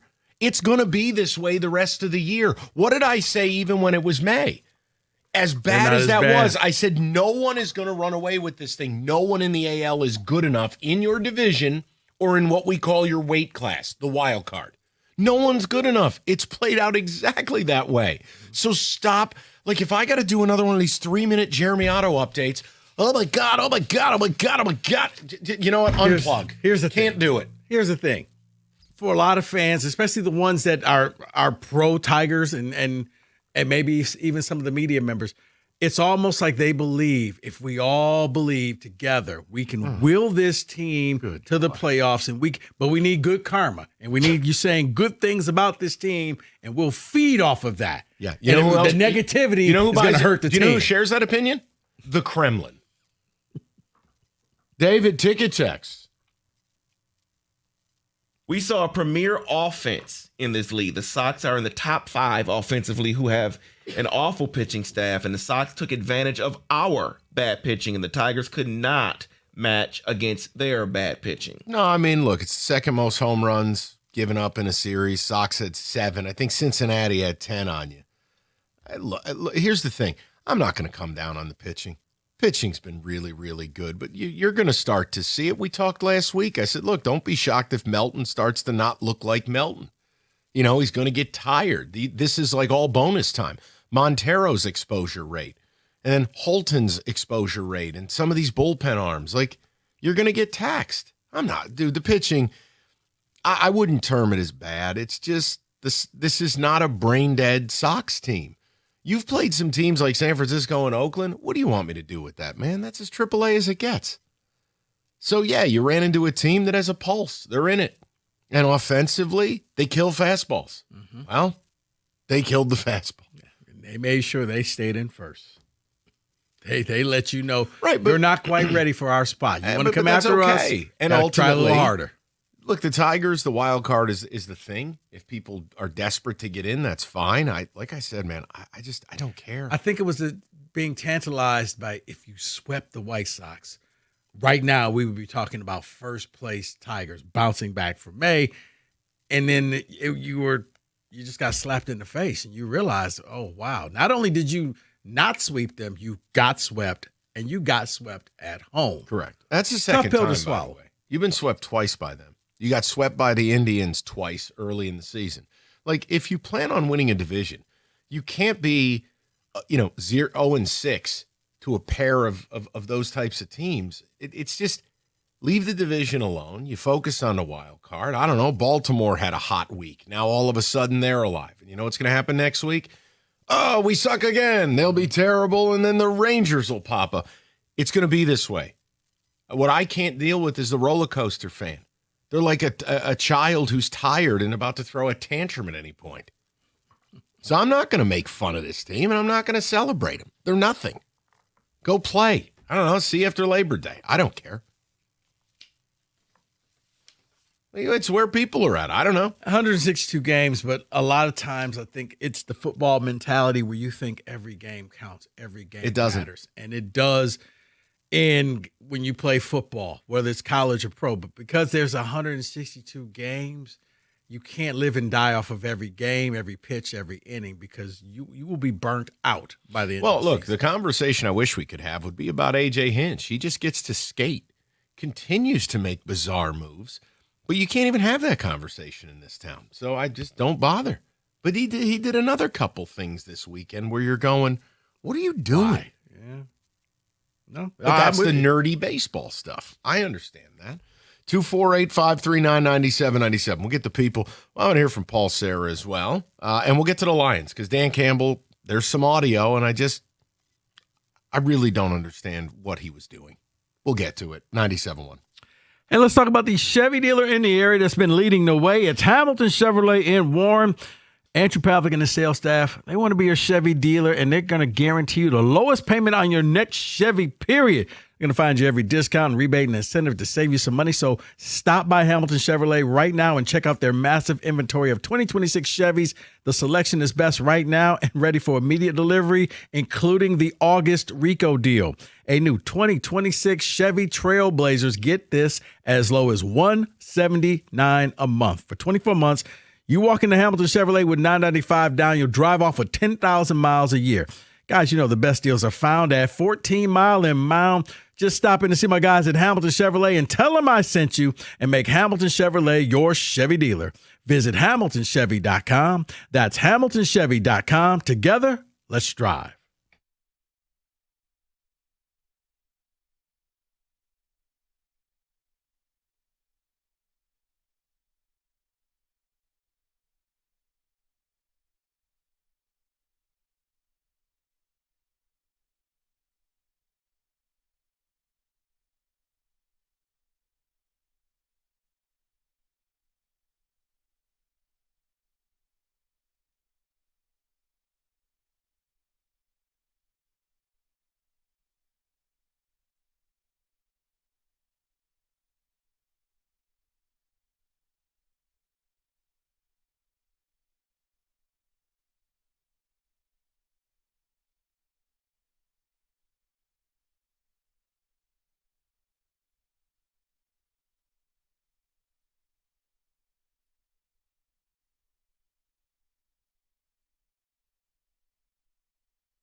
Yeah, they assassinate fastballs. So, I mean, it's not like you're out of anything. So I'm not overreacting one way or the other. But yeah, the people that were so high Friday or so low today, man, you got to figure it out. It's baseball. It's probably going to be this way down to the last 2 weeks because the AL is horrific. We'll get to the people. We got some Lions stuff at 3 o'clock. By the way, Von Miller, Dallas. Any thoughts? You know what? I like what Dallas is doing. They're piecemealing this thing together. Not a ton of superstars, but just when you thought that they're going to fall apart because Micah Parsons is gone, no. We'll get a bunch of people. Well, they rebuilt the front. I mean, Quinnen Williams is an all-pro. Now, right. I don't have to love the contract, but look, whether it was Kenny Clark, Quinnen Williams, the additions up front, the drafting of Caleb Downs. Hey, Von Miller's not a full-time player anymore. I think he started 2 or 3 games for the Bills. But he had 9 or 10 sacks last year. Third down guy only. I was about to say, yeah, if he can be your third down guy, goal line, like that type of person. Give me 15 snaps a week, big dog. And look, quite if you need to take the month of October off, we're okay with that. Yeah, we can do injury. That. Yeah, I told you. I know it's easy to make fun of Dallas. I like doing it because my team can't beat them. I don't know. I'm high on them this year. I like what they're doing. I hate to say that because they are the ultimate. They will win the Scott Frost Trophy. This is the year. We'll go to Tim on a cell, 97.1. Yes, Tim. Hey, good afternoon, guys. Hey. Hi, Tim. My question is, Mike, you were just questioning some of Hinch's moves over the weekend. Yeah. I was hoping for an example. Sure. I gave it on the air. I'm not defending anything. I'm just wanting you to give me an example of. Well, I did in real time, so thanks for listening. Colt Keith being taken out after hitting a home run when his development should be sacrosanct to everything else. You put Valencia in, and you know what Valencia doesn't get the rest of the game? A lefty. Why not just leave Keith in? Isn't this the time? You know, like that's one. I gave another one. He's really trying to stretch relievers, and I think you're asking too much of these guys. So when you leave a guy I think in, he's asking too much of the bullpen in general. Yeah, and Tim, look, that's going to be part of it. And look, I have no problem getting to the pen early because you got rid of a couple of your horses. But, you know, maybe don't ask for that extra third of an inning. When a guy gives you a clean inning, move on. Because that's how they've gotten in trouble lately. So, look, Tim, I'm not like this big anti-yelling and screaming about Hinch. It's just there have been a number of these weird, questionable things where you're going, AJ, you don't have 2024's team. Let's all act accordingly here. So that it was a small beef I had. Ultimately, what else? What are we going to do? Look what he has to work with. I mean, what are we talking about? Fair enough. Absolutely fair. The bullpen, historically for the Tigers, has been a huge question mark anyway. I know. So, and look, I'm old, so since they don't have John Hiller coming out anymore. Tim, did you just say John Hiller? Listen, Tim. Tim, I was going to give you benefit of the doubt. The energy is good. You're calling. You're ready to rock. I don't think you're old, but you just dropped a reset from 50 years ago. Why not Fernando Arroyo? I just wanted to throw that out there. You're all right, guys. good. Enjoy the rest of your day, man. We'll talk again. Tim, appreciate you. See you later, dude. I was ready to give him benefit of the doubt, and then he went, nope. I'm going to own this one. You understand what I'm saying with the Hinch stuff. I think it's okay to say, look, you're doing a few questionable things. Here they are. That's not yelling and screaming. That's not how I am about Aaron Boone, right? Which no one here cares about. AJ's been running this thing a little bit like 2024. It is not 2024. And this dates all the way back to the Jahmai Jones fascination, amongst other things. And I think maybe it's because pitching chaos worked. So he feels that I can do hitting chaos. I can do whatever, positional chaos. I can figure this thing out on the fly because I did it once. Correct. I think you put it best. It's the guy who hit the 7-leg parlay, and now he thinks, oh, I can do this again. We're going to do this every weekend. Probably not. Jacob's in Belleville, 97.1. Jake, what's good? What's up, boys? How we doing? Good, Jake. What's on your mind? Oh my God, this team and this fan base is beyond exhausting. Like, guys, it's okay. They're not good. This is the reason why Scott Harris sold at the deadline. He realized this team is nowhere near close to being competitive. That's why you gave away your 2 best pitching prospects. But I had a buddy of mine who was like, "Hey, well, if they sweep this series and they do X, Y, and Z," I'm like, dude, there's a month and a half before the season's over. They could trip over themselves again. Like, what are we even talking about? Like, it's just the constant back and forth. It's like watching tennis with this fan base. It's like, pick a lane, guys. Jake, you've articulated it perhaps better than I did. That's what I'm exhausted by. Like, not everything can be the greatest meal you've ever had. Like, the minute this team wins a game, people go into Blue Chew mode. And it's like, have you watched baseball before? Like, they're not even above 500. Oh my God! I've never seen a fan base that gets it up more for a team that's 4 games under 500 than this city. No, this city is beyond applauding mediocrity so much that they're ready to crown them the division within the first month of the season. I'm like, this is the longest sport of the entire existence of sports, and you guys are just exhausting. Like, you know what? I'm glad that they got swept. We can focus on football for the fans to actually have intelligence. No. As John Jansen would say, the next 6 games will determine everything. Jacob, it's a roller coaster ride. Enjoy the roller coaster. Ups, downs, peaks, valleys. We're going to get excited about this team because they're going to go on another winning streak, and then they'll fall again. What happens in that final week? Can you be in close enough that you can make a push in that final series to claim that last spot? That's what I'm looking forward to. You are? You know, when they get eliminated in the last few weeks of the season, you know what I'm going to say? You just hate to see it. All right. Jake's gone to the dark side. I mean, but I'm not mad at him for saying it because ultimately it's been really 3 years kind of Velcroed together. 24, 25, and 26. This bipolar, high volatility way about this team, it gets old.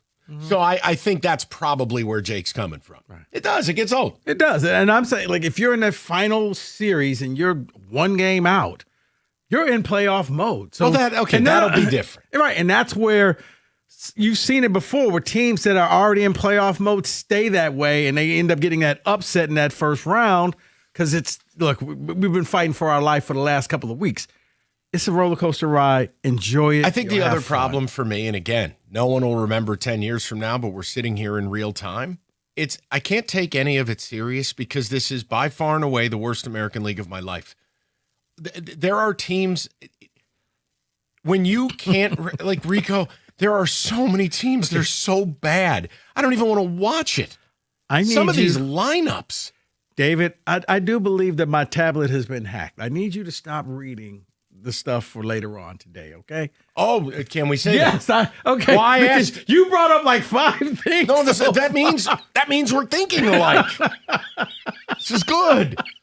All right, let me. I've been hacked. No. This just means we work a lot together. America's favorite place to watch sports, Stadium Swim, Circa Resort and Casino. All the biggest games, best viewing experience, and it's built for fans. 6 pools, 3 levels. Perfect view of that big screen right in the heart of Las Vegas. It's Stadium Swim. Book your spot today at circalasvegas.com.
All right, we're going to get right back to the people. I just want to get some of the texts. Paul, if you had anything to add, feel free.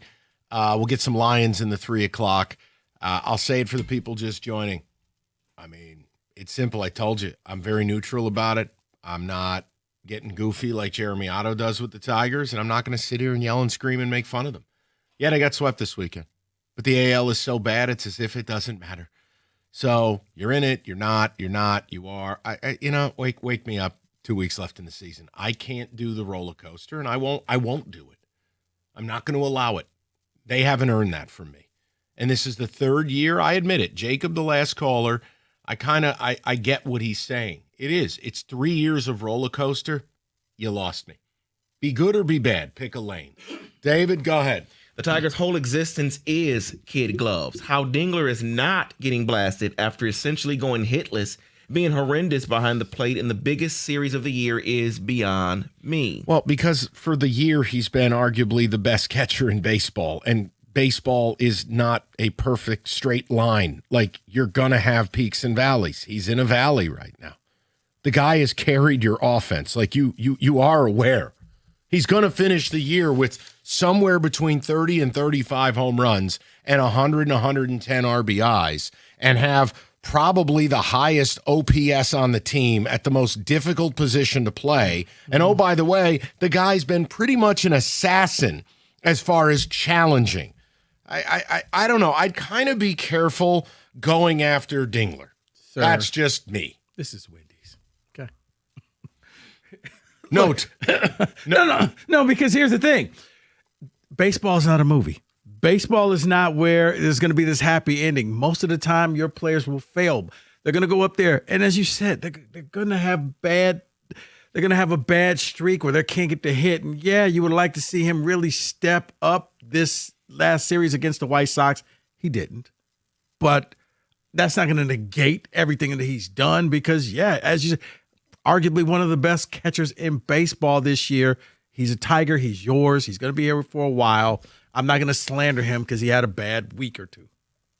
I am sick and tired of AJ's lefty-righty crap that doesn't work for the most part, especially when he pinch hits for Colt Keith. The Tigers' 2026 pinch hitting batting average is 180. Ugh. Well, but that's part of what I was annoyed with. You know, Colt Keith hits a home run. Now, okay, there's a lefty up. I'm going to put Valencia in. Well, the problem is you've taken Colt Keith, who has a long-term future with this team, where Valencia probably doesn't. And you know what Valencia didn't see the rest of the game? A lefty.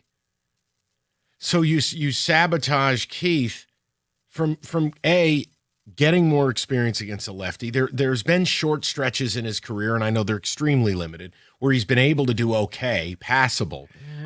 I'm tired of taking out players that I think have a future for those who don't.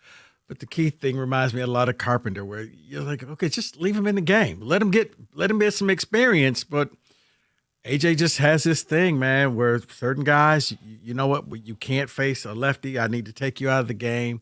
I don't know how you ever get better if you're always looking over your shoulder, knowing he's about to take me out. I got to come out of the game. I'm being pitch hit for. As Dennis Green said in an all-time great quote, the Tigers are who we thought they were. Team was average with Scooby and his drama. They're average without him. Wake me in 2028. That is from Phil. And that's why I don't think it's some crowning achievement to be the best of the worst. I also don't think it's this Greek tragedy if they don't make it. They are. They are right there. We'll go to the people. Go to Tyler, 97.1. Tyler, how you doing, buddy? Hey, Mike and Rico, I got some Febreze in the back seat if you need it from Doug's stench. Ty, I don't know what the hell those two got going on in here, but my God. Hey, I can't do the UP, man. I drove through it once, and I saw this one house that looked like from the movie Wrong Turn. I said, nope, that's enough. That's it. I'm out of here. All right, what do you got? No, so I was at the game yesterday, and the thing that kind of scratched my head, and a lot of fans are scratching their head at, is he took the new guy out after hitting an RBI triple. Like, it was his major league debut, and then he brought, I think it was Lee in to hit, and he didn't do anything. I was like, bro, he just had his major league RBI triple. Did you pull him after that?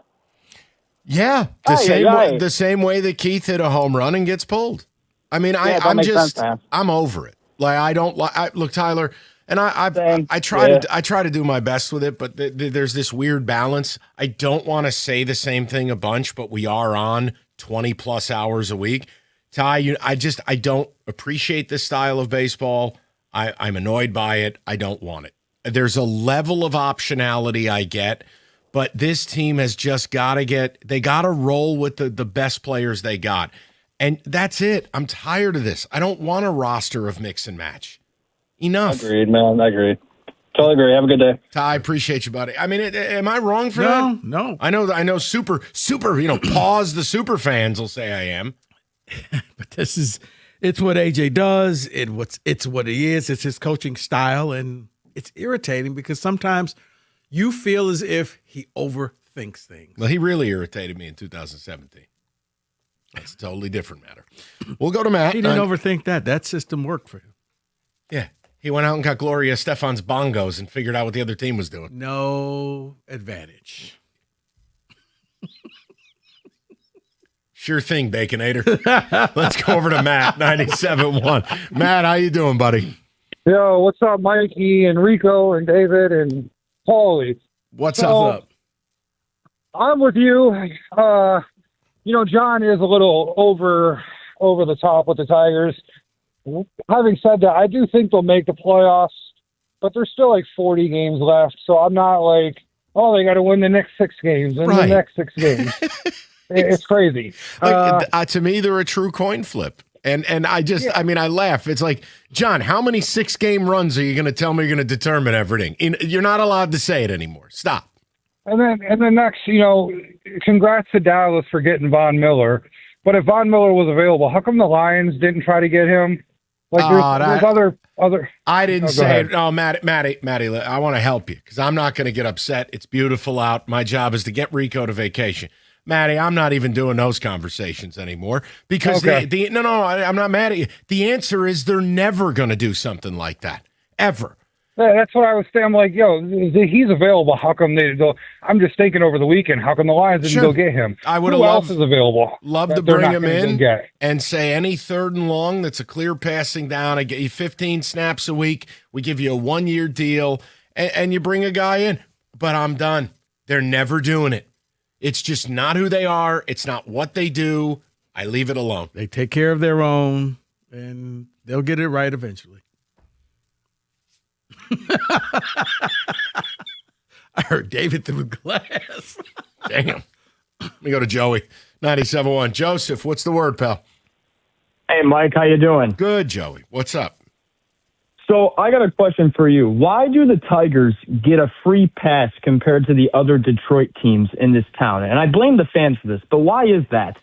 Oh, boy. I think part of it is there's this weird romance with baseball. I think the other part of it is, for some reason, both the broadcast and the media that covers the team, it's this collection of fans. Joey, I don't get it, but I come from a distinctly different place. I don't have any romance about it. Like, you either win or you don't. This team is approaching 50 years without a World Series, and yet we're playing kazoos. Joey, I don't know what to say. Joey, I think expectation, the bar is set low. Go ahead, Rico. I'm sorry, the bar is set low for the Tigers. Expectations aren't there. Entertain me is where the Tigers are right now. It's where the Lions used to be until they made it to the NFC title game. And then all of a sudden they were like, wait. You mean the Super Bowl is actually obtainable, but the Tigers aren't there? 42 years, no, but entertainment. There's also no other broadcast that does this. There's not. And I mean, you're watching the game and they're talking about certain players like they're Aroldis Chapman, and then in real time they give up a 2-run bomb. How about we don't do that for some quad A tryhard? How about that? Because when we signed Framber and Kenley Jansen back in February, Mike, you said World Series, and I did too. Yeah. Now they're fighting to make the playoffs, but that's still okay? No, it's decidedly not. But here in this town, and again, Joey, you asked me a question. I'm going to do my damnedest to give you the answer. I truly believe the media and the broadcast, it does lead the charge on it, and it pits good versus evil. And I don't think we're evil. I don't think we're unfair. I'm with you. Joey, I'm offended they're fighting for their life. I think it's ridiculous. Oh, my, Mike. Yeah, one more thing, too. If they even make the playoffs, what does it even matter? Because we've done it the last 2 years already. Is it ridiculous to say that I want more? No, it's not. But this is the problem. You'll be viewed as lesser than. Why can't you be happy? They're in with a chance. And it's like, right, but they had a top 10 payroll.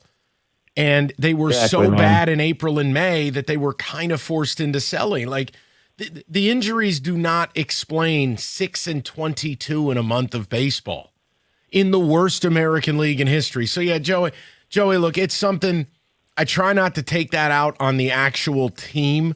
But, yeah, I mean, I'll put it to this way. I watch a lot of games on mute. And I can get more stuff done. I know, but you're funnier when you turn the mute off and you actually listen to it.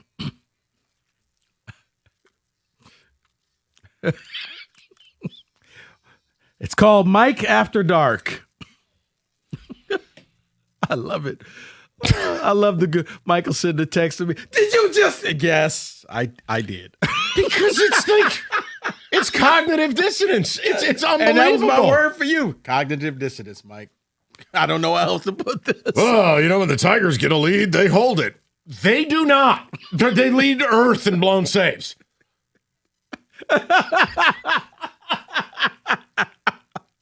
That would have been Kenny's response. That would have.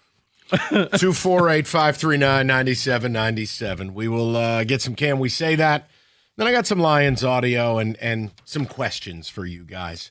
Warm weather, it's great, provided your AC is working. And also provided you're not out there on the roadways where people begin to drive like maniacs.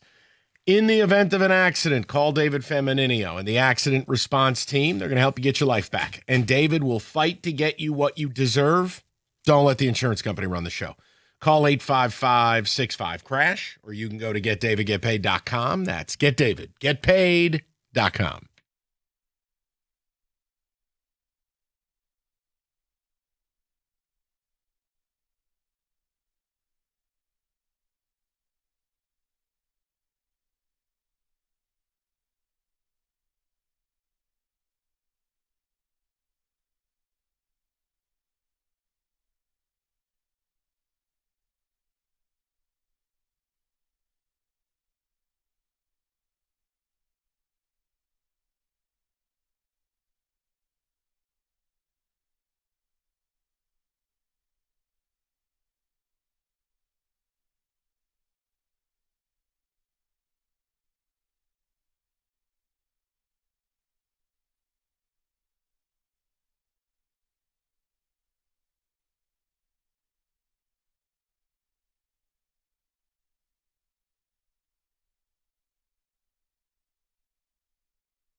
It is Monday. It is a tradition. It is Can We Say That? David.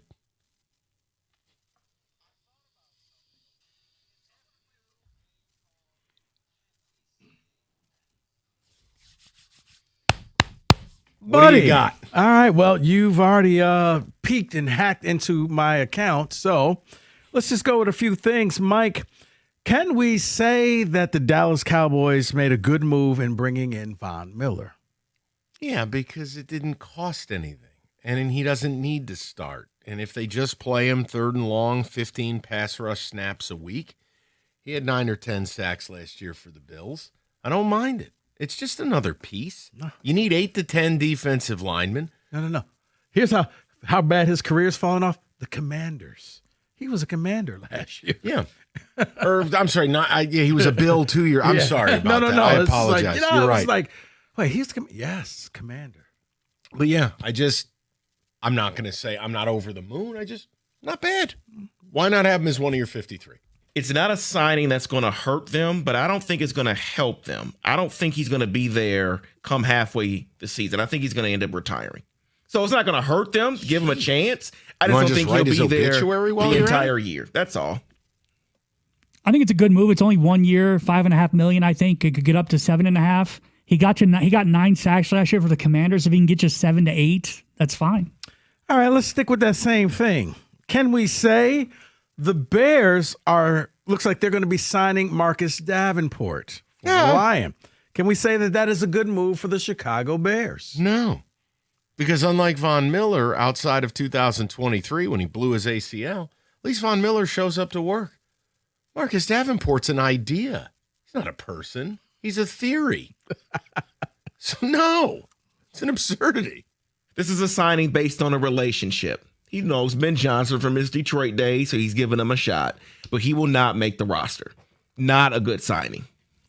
Marcus Davenport is essentially just a guy teams like to pay to watch for a few practices and then put him on injured reserve. Okay.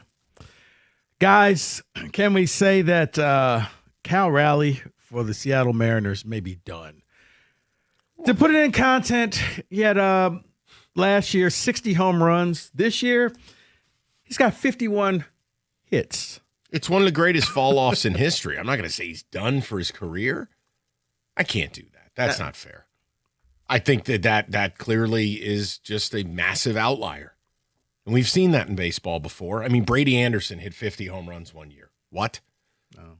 I don't know. I'm not going to say, I guess that's it. They need a catcher. Like, no, he's had a horrible year. The whole Seattle team has, by the way. Anyone want to talk about that? 51. See, and I'm glad you just said that, Mike. It is a team thing right now for the Seattle Mariners. So I'm not going to say it's over for him. He'll come back next year and hopefully be better. It's just a rough year for the entire Mariners organization. See, I think it's too early to write him off completely, but he's never going to be a 60 home run guy because that's not what he was before last year. Last year was an outlier. Gotcha. Unlike Brady Anderson, though, not steroid related. No, nor does he have elite sideburns. The point is he's probably a 25 home run guy and one of the better catchers in baseball. But yeah, if you're comping off of last year's Roger Maris imitation, no. Can we say, David, this was for you? Drew Aller may be your quarterback of the future. Oh, I don't know that. And to be honest, it's preseason. Let me see him in a regular season game because I probably will at some point this year. But no, I can't say he's my future quarterback. No. It's terrible. Why is he so terrible? I don't even want to get into it. Don't even go there. No. Well, the answer is no, but I think, David, you should want it, though, because you should not want a 40-year-old quarterback who isn't very good anymore. I have no choice. It's his last year. He is starting this year. I can't want another guy. He's going to be my quarterback, Aaron Rodgers.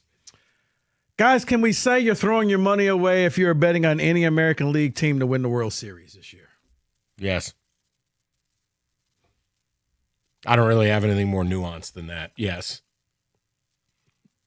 See, I don't know, because get there and anything can happen type mentality you think about all the time. When you're betting on the anything can happen theory, I know. That's called hope. Then you're saying no. And the last time I checked, hope is not a strategy. Yeah. I will say this, though. There is some strategy to the idea that the team coming out of the weaker conference really only has to win, or side, or whatever sport it is, just has to beat the one good team they face when they get to the final. So I think there might be some sense to bet on the maybe American it's the League. SEC theory. Maybe the NL will just cannibalize itself. Oh, so like what happened in the NBA this year, where the The West, West was a war and the East was a lie down. you're just like, yeah, no, keep going. We got it. Yeah. Okay. I could see that. Okay. Can we say that there's definitely something wrong with Paul Skeens this year? Kind of like Cal Raleigh, just does not look the same. Yeah. Whether it's injury or just the league's kind of caught up to him. No, it's a drop in velocity. He's not in great physical condition, and this is why pitching's insanely difficult. Look, you know who's next for this is going to be Mizorowski. There's no way he continues doing what he's doing without blowing out. So it's part and parcel. I just the lack of velo. Maybe there's an underlying thing there. It also could be fatigue. And look, hey, I get it. CC Sabathia pitched in the league. David Wells pitched in the league. I mean, Framber's not exactly going to be on stage for the Arnold Classic. The point is, Paul Skeens looks a little bit different than he looked last year. Getting a little comfortable. Yeah, I'll say Paul Skeens, not you, Paul. Let me introduce you to Tommy John. No, David, don't even put that in the universe. Come Okay. on. You mean the surgery, not the the person. Okay. No, Okay. can't do that anymore. Okay. Jeez. I'm going to say he's fine. His first 2 years were off the charts great. This year it's a step back. His velo's down. Maybe he's injured. I don't know. Yeah, it's just a little bit of TBA. He hasn't had this acute injury, but it's the same thing with Mizorowski, guys. You're not just going to get up there throwing 100 miles an hour and continue him. It's just that's a unicorn thing. You got to be generational to pull it off. Wouldn't shock me if he bounced back next year. It also wouldn't shock me if there's something wrong. Gotcha. Okay. Now, they skipped his start this past weekend. He might face you Wednesday. So, yeah, that's what I'm saying. I don't know if it's injury. I don't know if it's just the league's kind of caught up. I don't know, but it's a weird story. Women weaken the legs. Sign Mickey and Rocky. That's famous girlfriends. It affects performance. Well, you saw it last year with Josh Allen, famous wife. So you sure you want to go with Justin Nope, Herbert? I'm screwed because now Justin Herbert's engaged. By the way, when did this become a thing? We're going to have the wives and girlfriends out at the practices for photo ops. When is this a thing? Khakis. Okay, good talk. Can we say that? 97-1.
3 o'clock, good to have you. We'll get some of the Tiger calls in the mix, but I want to play some audio for you and then a couple of responses to it. So Dan Campbell addressed Terry and Arnold, who kind of, sort of, maybe might go to Seattle.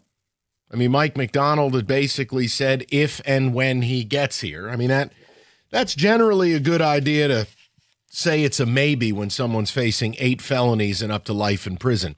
I digress. But I want you to listen to what Dan Campbell had to say about Terrian. And then I want to just take you through a couple things and see if we can find a level of common ground. David, do you want to play the audio?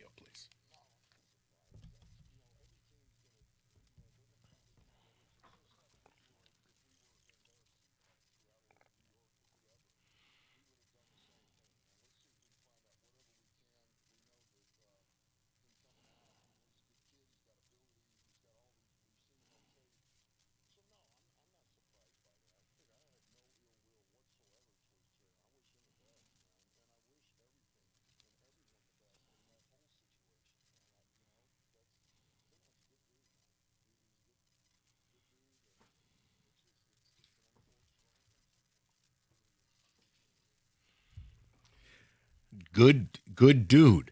I was thinking more, are you sure about that? Yeah, I can offer you one of those too. So where do we begin? Well, for one, it would have been nice if the media followed up with, if he's such a good dude, why did you get rid of him? See, that gets back to this town being empty chair city. Where was Brad Holmes to stand up and take the heat for his first-round pick getting released? Mm-hmm. Now, more on that in a minute. The problem I have is you can't leave Dan Campbell to answer all these questions because, God love him, he's too honest. You can't say a guy facing life in prison and 8 felonies is a good dude. Can't do it. You might think it. Can't do it. That's like saying I'd love to have a beer with him. Can't do it. But second of all, if he's such a good dude, why'd you get rid of him? Well, we know why you got rid of him. You got rid of him because he sucks and he ain't worth the trouble. See, if he was a really good football player, the answer to that question would be, we don't comment on ongoing investigations. Mm-hmm. We hope for the best.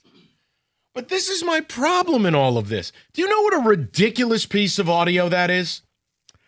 It is, because all he had to do was stop talking. He said enough, and the microphone was still there, and there was silence, and he felt like he had to fill that silence, and that's when he came up with the good dude. It's like, whoa. But he's up for a lot of charges, and these are pretty bad things. This isn't a speeding ticket. This isn't he ran a red light. This is, basically he's being accused of holding people captive and robbing them. This is not a good dude territory. But where was the follow-up? How was the very next question not, then why did you get rid of him? That's not curing cancer. It's a very basic, A to B thing. My main angst, look, I can't ask Dan Campbell not to be who he is. He's too honest. Right. But where's the effing GM? You're the guy who released him. Stand up there in your villain sweatshirt and answer a question. Mm-hmm. It's the same damn thing with the Red Wings. Where is Chris Ilitch? You launched Steve Yzerman into space. You had a report come out last week that says your organization's a circus. Gonna talk? This town is empty chair city. Yeah. The problem is, and it's funny because Dan said he wanted to make sure the Lions didn't get to this point, but he's there. They fell in love with their own players. So because he has fallen in love with all his players, he can't say anything bad about them. He can't say, this is an unfortunate incident, and I'd rather not talk about it. I wish him well. How about no ill will? No ill will that a guy you used a first-round pick on is facing life in prison. I don't have any ill will. Even if you did, don't say it. Just say that you do, but don't say that you don't. But you're correct. When you lose your first-round selection, that's a general manager. That's where you have to come up because you need to – what did you see? What did you not see? How did he fool you? At what point did you not want to go out and get his backup, his replacement? This is the other problem with the good dude. Here's what I think happened. My personal opinion. He lied to them. He lied to the team. And he's not good. So you know what they did? They released him. Don't say he's a good dude. He came in and hoodwinked all of you, and somehow you were dumb enough to believe him. He lied to the team. Allegedly, he lied to the team. My opinion. Right. But I think the team then buried their head in the sand and said, should we follow up on this? Nah, let's just go ahead and believe him. You know, we can get some PIs out here to check. No. He said it was good. The point is they knew enough when he was facing life in prison to get rid of him. So why do I have to listen to he's a good dude, I have no ill will? First of all, why is Dan Campbell talking about it when it's the GM's job? The GM made that decision. This is what I cannot stand is how, whether it's Harris, whether it's Holmes, whether it was Yzerman, or whether it is sleep-inducing Trajan, no one has to talk in this town. I was going to say, the same thing happens with AJ with the Scooble stuff. AJ got barraged with questions he could not answer. And we knew he couldn't answer them, but he still talked about it because he knew Scott wasn't going to come out and say anything. Dan was right there in front of the media, and you're right. He's one of those guys, he reminds me a lot of time Izzo. They're honest, but sometimes they're honest, too honest, to a fault, and they keep talking, and it's the stuff that they say when they should end the soundbite that gets them in trouble. And for him to say, it's a good dude. Like, his answer should have been, I'm not commenting on a guy who's no longer with us. Yeah. Next question. Well, why'd you cut him? Not getting into that. That's for Brad. Yeah. Next question. Like, you can't do what he just did. I mean, you can because there's no accountability in this town, but it's stupid. He did it because that's his guy, and he's always his guy, and he feels like it's unfortunate, and it sounds like a part of him wishes he was still with the team. That, man, Terrion, if you just didn't do that one thing that night, you would still be a Lion. Or it makes you wonder if he agreed with the decision, but we'll never know because he wasn't asked, and second of all, the GM doesn't talk. But don't worry, if things go well this year, he'll be sure to peacock in front of everybody and have his receipts. See, because that's the major problem here. I have to literally search for the last time the GM spoke, which was draft time. And that's every team in this town. I guess I read your mock draft. I took a defensive end. How about win a playoff game? You signed Jack Campbell. He didn't speak then. You released Terrion Arnold. You don't speak. David, you released a first-round pick facing life in prison, and he didn't speak. What's worse, that or getting rid of Steve Yzerman and you don't speak? That's what this town is now. It's still Steve Yzerman, but you released your first-round selection on a draft that may be the worst draft you've seen in a long time, where you got Mahogany and Rakestraw? Question mark? But this is where he needs to step up, and he needs to come out there and say, hey, this is why we let him go, and we found this out, and we're going to move on. And don't please, let's just, after this, we're not going to have any more discussion upon him. But, yeah, that was just a strange comment to make it seem as if, yeah, he got a speeding ticket doing, 60 in a 55-mile-an-hour zone. Like, no. My question is, do you want to hear from Brad Holmes or do you just not care? Because I will say it again. It is not a common occurrence to have a first-round pick from just 2 years ago be released and be facing life in prison. Then the player is taking visits with other teams. He has not signed with another team. Even Mike McDonald said, if and when he ends up here. But the GM has never, and the coach has never had to answer a question, why was he released? If he's such a good dude, if he's such a likable guy, if it's so unfortunate. What's unfortunate? Hold on a second. Unfortunate is you went to answer your phone and fell down the stairs. That's unfortunate. What's unfortunate about facing life in prison where it sure seems like you played the role of Don Corleone? Like, this is the same crap the media did with Michigan when they cheated. It's not adversity when you cause it. Like that come on. So it drives me crazy because Brad Holmes should have to answer these questions. Don't leave it to Dan Campbell. I don't think that's fair. But the fact that Dan said what he said and there was no follow-up there of, then why release him? Yeah, the fact I see where you're going with this because you're right. In hindsight, it should not have been Campbell up there speaking. because I don't think this is above his pay grade. He's no longer a member of your team. I would like to hear what Brad has to say about that. And it kind of comes with the job, Brad. I mean, you can't be the villain and wear the T-shirts and only come out when it's convenient for you. Sometimes you have to do the hard things. Sometimes you have to say the things that people want to hear, whether you want to say it or not. Hey, guys, I know 2024 draft so far looks like a failure, but we will make up for it here, X, Y, and Z. You're not getting that. You got Campbell talking about it. And yeah, this was something that probably should have been a no comment, can't talk about this. We only talk about Detroit Lions, and that's it. Please, let's move on. And again, if you have questions about the personnel decision being made, that's a Brad Holmes thing. Because, look, this is where you still say Ilitch needs to talk more than Brad Holmes. I think it's just a push. I think it's both. I think it's a complete laugh factory that an NHL franchise got rid of the legend with a boilerplate statement, and the owner hasn't had to talk. Then you get an expose in the free press telling you it's a complete circus. Then you have an NFL team here, right? The hottest team out there playing the most popular sport. The general manager makes the call to release the first-round pick who's up on 8 felonies. Never has to answer for it. The head coach goes out and says he's a good dude, like it's a line from The Big Lebowski. And there's no follow-up then. If he's so effing special, why is he not here? No, to talk about what you just said, the Chris Ilitch thing to me is still more damning because what that tells me, looks like, seems like, feels like, you still have no direction, so you can't come and talk to the media because you don't really know what to say to them. Because the obvious question is, well, where do you go from here? We're going to be a more analytics-driven organization. Me and Steve met. We couldn't find common ground. He'll always have a place in the Red Wing family, but we have got to become data-driven. That's not where Steve wanted to go. Next question. So when did you decide you want to be data-driven? When I met with Steve face-to-face. We had differences for a while. This was the cleanest path. Rico, this is not brokering peace. No, I understand. I mean, do I hear? Let's do role play. I'll be Chris Ilitch, okay? Like I can handle the assignment here. So what's that? When do we get another general manager?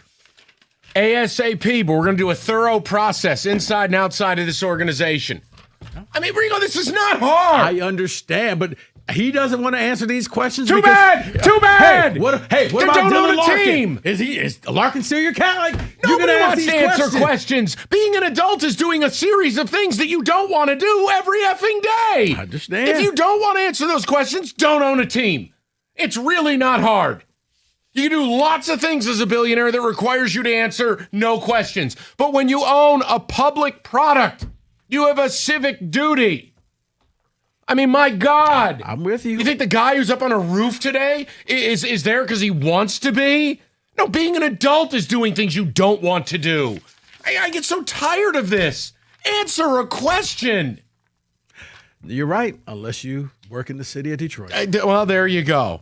Up next, another training camp report about how some goofball who won't be here is in the best shape of his life. Northville Lumber, largest Trex decking outlet in the country. Northville is Michigan's Trex superstore. The brand new warehouse is the opposite of this Dan Campbell situation. It's phenomenal. Look, size of Ford Field. If you're a contractor, you're not buying from Northville, you are missing out. You're leaving money on the table. It's really that simple. Nobody beats them on selection, service, and price. Nobody. So go to Northville Lumber today or northvillelumber.com. That's northvillelumber.com.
Yeah, good dude and people up facing life in prison generally don't go together, but, I'm crazy. David, Paul, and the ticket text, you can do whatever you want with it. Callers, I'm not asking you to care. I'm asking you if you do. I thought it was an insanely ridiculous remark. I think it's insane he wasn't hit with a follow-up of, then if he's so sweet, why isn't he here? And it's also, ultimately, I want to defend Dan Campbell in one regard. He shouldn't have to answer these questions. Brad Holmes should. Want to wear your cute T-shirts? We're playing dress up. What's in the closet this week at draft day? Then where are you to step up and answer for letting go of your pick facing life in prison? Answer it. And if it was the owner's call, answer it. It's the same thing with Yzerman. How on God's green earth was that a boilerplate statement? You got rid of the legend. Get up there and talk. I'm sorry if that inconveniences you. That's not the only thing he needs to answer for, too. He also should answer for the plan in place to subsidize you cutting him. You used a 5th-round pick on Keith Abney. That's great. That's a lot of pressure to put on a 5th-round rookie. Like, why didn't you have anything in place when you knew this was going on before you decided to cut him? Yeah, and I guess my follow-up to that would be, what did he tell you that was so convincing? To go along with what you said, Paul, that you said, you know what, we're good here. It's going to work out. This is no big deal. Kind of turned out into a big deal. Allegedly. Looks that way. It looks really bad for him, actually. Right. That at some point, okay, you're the NFL. You have access to all type of security stuff. Hey, guys, can we follow up on this and tell me if this is serious or not? He says it's not. Let's just make sure. And if so, we can prepare for the draft or in free agency. Because right now, yeah, he left you. He was going to be the best piece of your secondary. And now he can't be there because he's got to fight for his life. And if we say the quiet part out loud, if he was Quinion Mitchell, if he was what you drafted him to be, he'd be on the team right now and you'd be taking the bullets gleefully. And that's the point. And Paul, thank you for saying it, because we never get reality anymore. Reality is this player ain't good enough to deal with nonsense. Gone. I'll believe it in my heart till the day I die. Dan Campbell, who was way too honest before, said, hey, from everything he's told me, this is a nothing burger. He didn't say nothing burger, but you know what I mean. Tarian lied. That's my belief. He lied to the team. He ain't good enough to deal with this crap, and we moved him on. But instead of the GM getting up there like a man and saying it, you got the head coach who's got to deal with it, and we know Dan will be too honest and too verbose, and he'll step in it at some point. And he did. You can't say he's a good dude. Can't do it. My God. See, but the problem that I have is, and I get it, the fans are going to be fans. They're fanatics. That's what they're called, right? That's what they do. So a lot of people aren't going to demand certain things, which they should. But I've always seen the media and people that cover these teams as an in-between. So why aren't they demanding to hear from these people more? Like, you cover the team daily, and yet your GM is not speaking about why you released a 1st-round pick, and no one's like, oh, it's okay. We don't need to hear from him. No, we need to hear from him. We need to hear from Chris Ilitch. He fired Steve Yzerman. Because, David, here's the unfortunate thing that happens. Those questions get answered in private conversations. Hey, let me pull you to the side. Hey, so what really happened here? Well, this is what happened, but don't say anything, or don't print this, or don't say it on the record, but here's what happened. That's what normally happens. So, in case you want to know. Oh, text here says, Brad and Scott need to address these situations more than the coaches. Where are they? Another text comes in and says, where is our GM? I would like to hear from him. The fans need to hear from them. Guys, the GMs don't have to talk because they're meeting their expectation, which is to be mediocre and do enough to sell tickets and T-shirts. That's it. That's the priority in this town. Well, yes and no.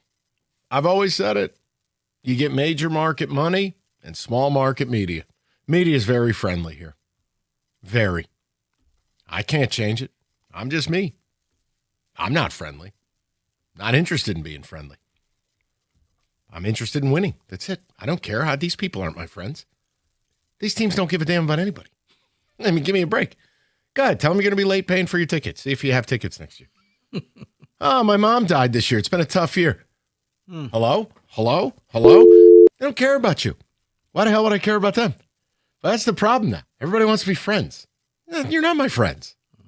You play sports. Yeah. I talk about sports. Yeah. Don't sell too many of your tickets on the aftermarket or we'll take the Yeah. Doesn't matter if you went broke traveling to all our road games. You're out.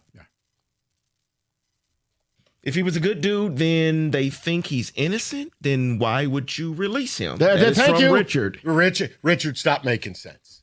That's my point. It's why Dan can't go out there and say it. It's why there can't not be a follow-up to it.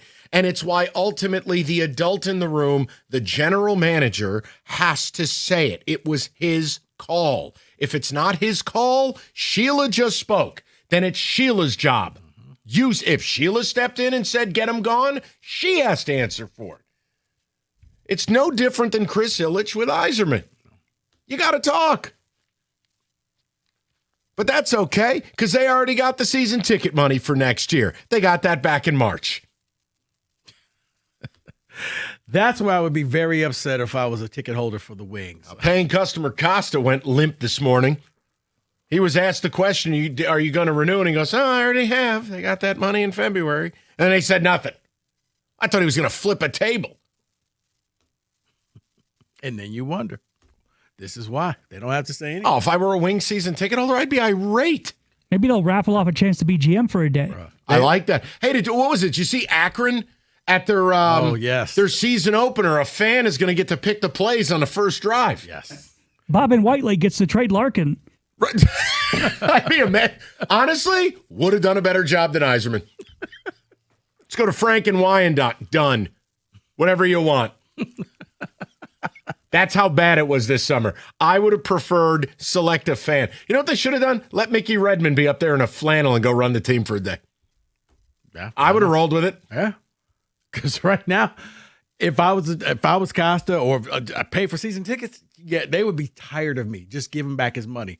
I'm calling. I'm going down there. Guys, no, you grifted me. Yeah, class action lawsuit. Like, you sold me a bill of goods.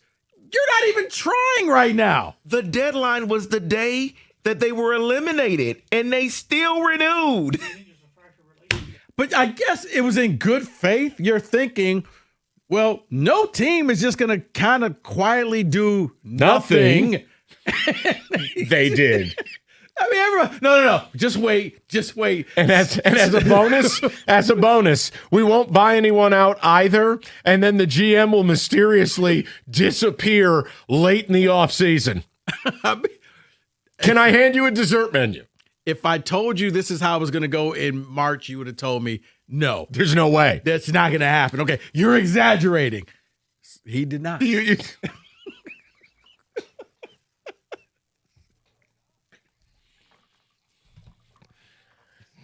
All right, we're still waiting. Again, are they just going to start next season without ever addressing Yzerman gone? I just want to see what happened first day of camp. Hi, guys. We're focused on the future, not the past. They call up their fans like, hey, would you guys like to upgrade to front office seats? Hey, we're going to give out bobbleheads and gravy boats. It's going to be all good. For a fee of $49.99, you're in the Jim Nill Club. What does that mean? No, you're literally where Jim Nill used to sit. You're now the assistant GM. We'll get to the people next. 97.1. All right, guys. Here's the thing. If the Wings actually play well, I can watch them down in the basement. But if not, I got football, I got hoops, I got everything that's coming up this fall. You could have the same thing. And if you call and go to matrixbasements.com right now, you can be ready for the fall. And all it'll cost you is $495 a month. That's it. A brand new basement for $495 a month. That's all it takes to get the ultimate game day space. A cool new bar, beautiful family room, or the home theater you've always dreamed about. 3 words, y'all. Custom Founders Crest. They can even make that for you as well. Why? You tell Matrix Basements your vision. They will make your vision come to life and build it. Visit matrixbasements.com today for that free in-home consultation. Matrix Basements, built for you.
straight to the people. Jason's in New Baltimore, 97.1. Jay, how you doing, buddy?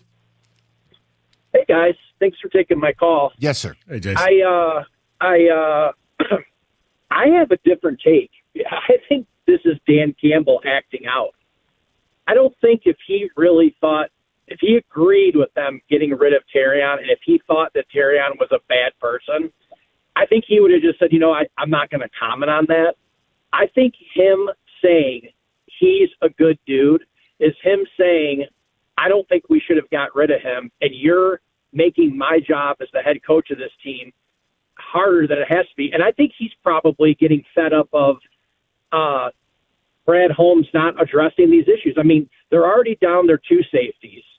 The 24 draft is a complete joke. They're down their new center. I think he's starting to get fed up with Brad Holmes. That's just my take, because I don't think a savvy head coach that agreed with that situation calls Terrion, regardless of how he feels about him personally, a good dude. Well, what's your guys' take on that? I think it's interesting. Obviously, I can't corroborate what you're saying, but guess what? I can't tell you you're crazy. No.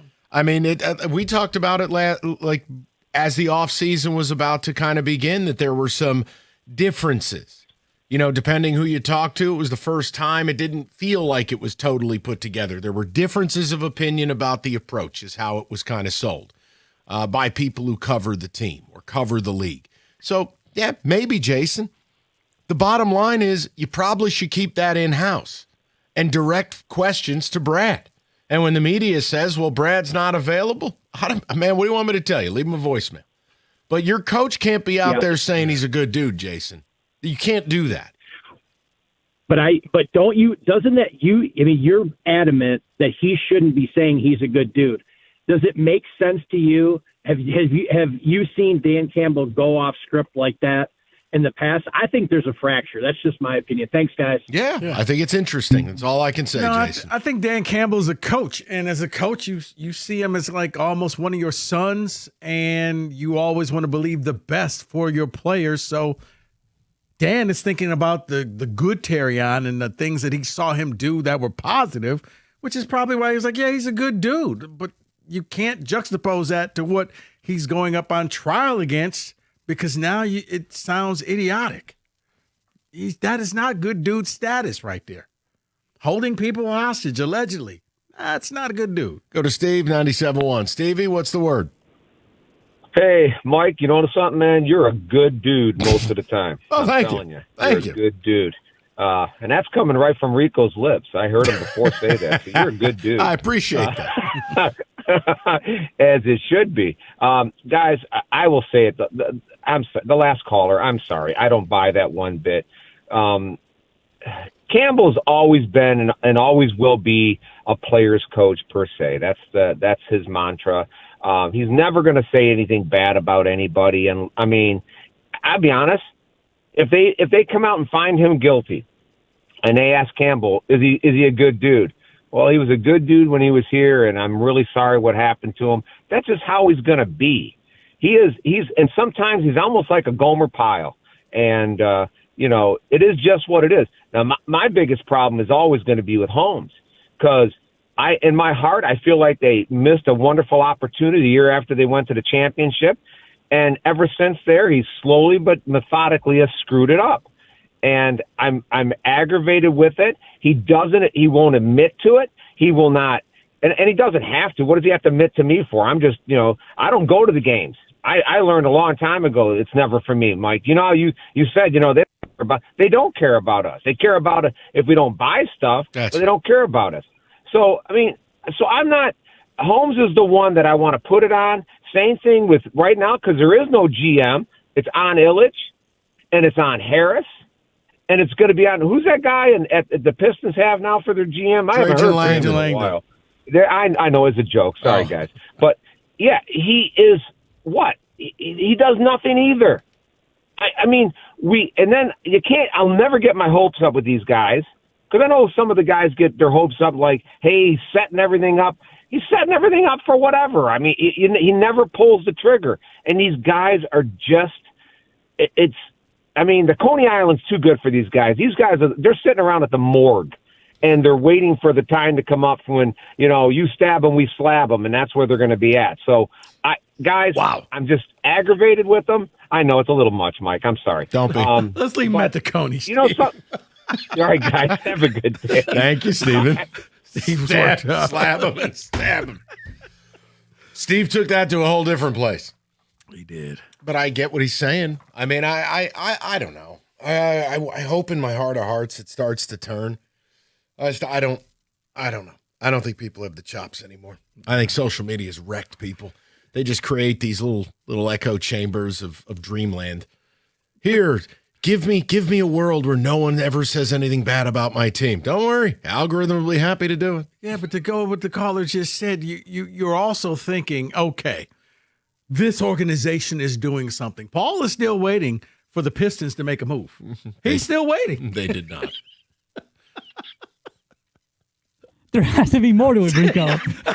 There just has to be. It can't just be nothing. Paul still has his tinfoil crown on. Costas probably thinking the same with the Wings. No. There's going to be a move. I know. There's going to be a move. They're going to justify my season ticket money. Yeah, right. Because you think that in this town, they care for this team the same way or more than the fans do. But a lot of times it seems like the fans care more. And the owners, well, funny thing about, they treat it like a business. And they don't have to talk to you if they don't want to. And that's what we're seeing.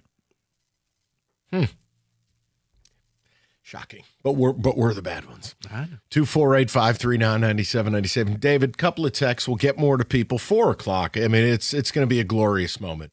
Something I made fun of Rico for 3 years, he was right about. And today is his big day. I have a treat for you at 4 o'clock. Don't worry. David, go ahead. The Founder's Crest. Buddy, I'm telling you, they do that now. If you want to put that in your garage, I know a guy. Make that happen for you. I'm good. How about a crested garage door? Be amazing. I think you're overreacting to Dan Campbell's comments. He's a good dude, but is corporate talk for, I don't want to get into it. You're right to say Holmes should address it, though. No. Then say, I don't want to get into it. Don't say he's a good dude. Use your words. You're a smart man. I'm not going to sit here and parse, well, this is what he really meant, or he said what he really meant. David? What the teams charge for tickets, the GM ought to speak. I expect it frequently. That's Roscoe in Goodrich. It's on an as-needed basis. When you release your first-round pick because he's up on 8 felonies and life in prison, probably is an as-needed basis. Right. When you get rid of your legendary general manager, that's not a boilerplate like Frankie Fiddler transferring. Right. I mean, what are we doing? Right. You let Alex Anzalone go? I don't need to hear from you. Right. Good. Why in this town do we only hear from the GMs once or maybe even twice a year? Why is that allowed in this city? Well, I've given you that answer a multitude of times. What do you want me to say? I mean, here's our main columnist in town, Wojo. Really? Hey! Wojo stars in the Lego movie. Everything's awesome. Everything's cool when you're part of a team. I mean, what are we doing? Then there's us. Oh, we're the meanie. We're not even mean. Hey. It's just we're not going to do tentpole radio. Wojo has written hard-hitting articles. Rich Rod needs to go. After he had already been gone for 2 weeks. I've had enough of Brady Hoke. So did the school Bob. They fired him 10 days ago. I mean, Bob's a lot of things, but direct and passionate. I'm sure he had a Juwan Howard story somewhere in there. Yeah, you didn't read it? From the South Side. It's a deep dive. Right, okay. Just stop. You get my point. All right. This football season, elevate your tailgate. We got to get this man to his vacation. We're going to get you there. Buick GMC of Sterling Heights. Great tailgate starts with the right truck. You go to Moran, you lease a 26 GMC Sierra, $200 a month. Biggest Sierra inventories in the state, including Denali's. Or you can lease the 26 Buick Envision Sport Touring, $200 a month. Both leases, 24 months, $999 down, and 10,000 miles a year. So whether you're loaded up for game day or heading up north one last time, Moran has you covered. It's Moran Buick GMC of Sterling Heights, where you always get the best price period. Visit them online anytime, MoranExpress.com, or on Van Dyke just south of 18 Mile. It's Moran Buick GMC. We are professional grade.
All right, I want to knock these phone calls out. We'll get to Can We Say That in the 4. We've got Rico's Dream Day. Something, and I don't even know if he believed he'd ever be right about this, but Maron, this guy, this beautiful man, was dressed like a James and the Giant Peach today. It's a lovely floral. I'm so happy for you. You foretold something that is so absurd that only today's college football could entertain it. But you were right. And it's one of your finest hours. We'll get to it. We'll go to Keith, 97.1. Keith, how you doing, bud? I'm good, guys. How you doing? You guys are all good guys. Wow, thank you. Yeah, I haven't talked to you in over 5 years, Mike. I moved down to Florida back in 21.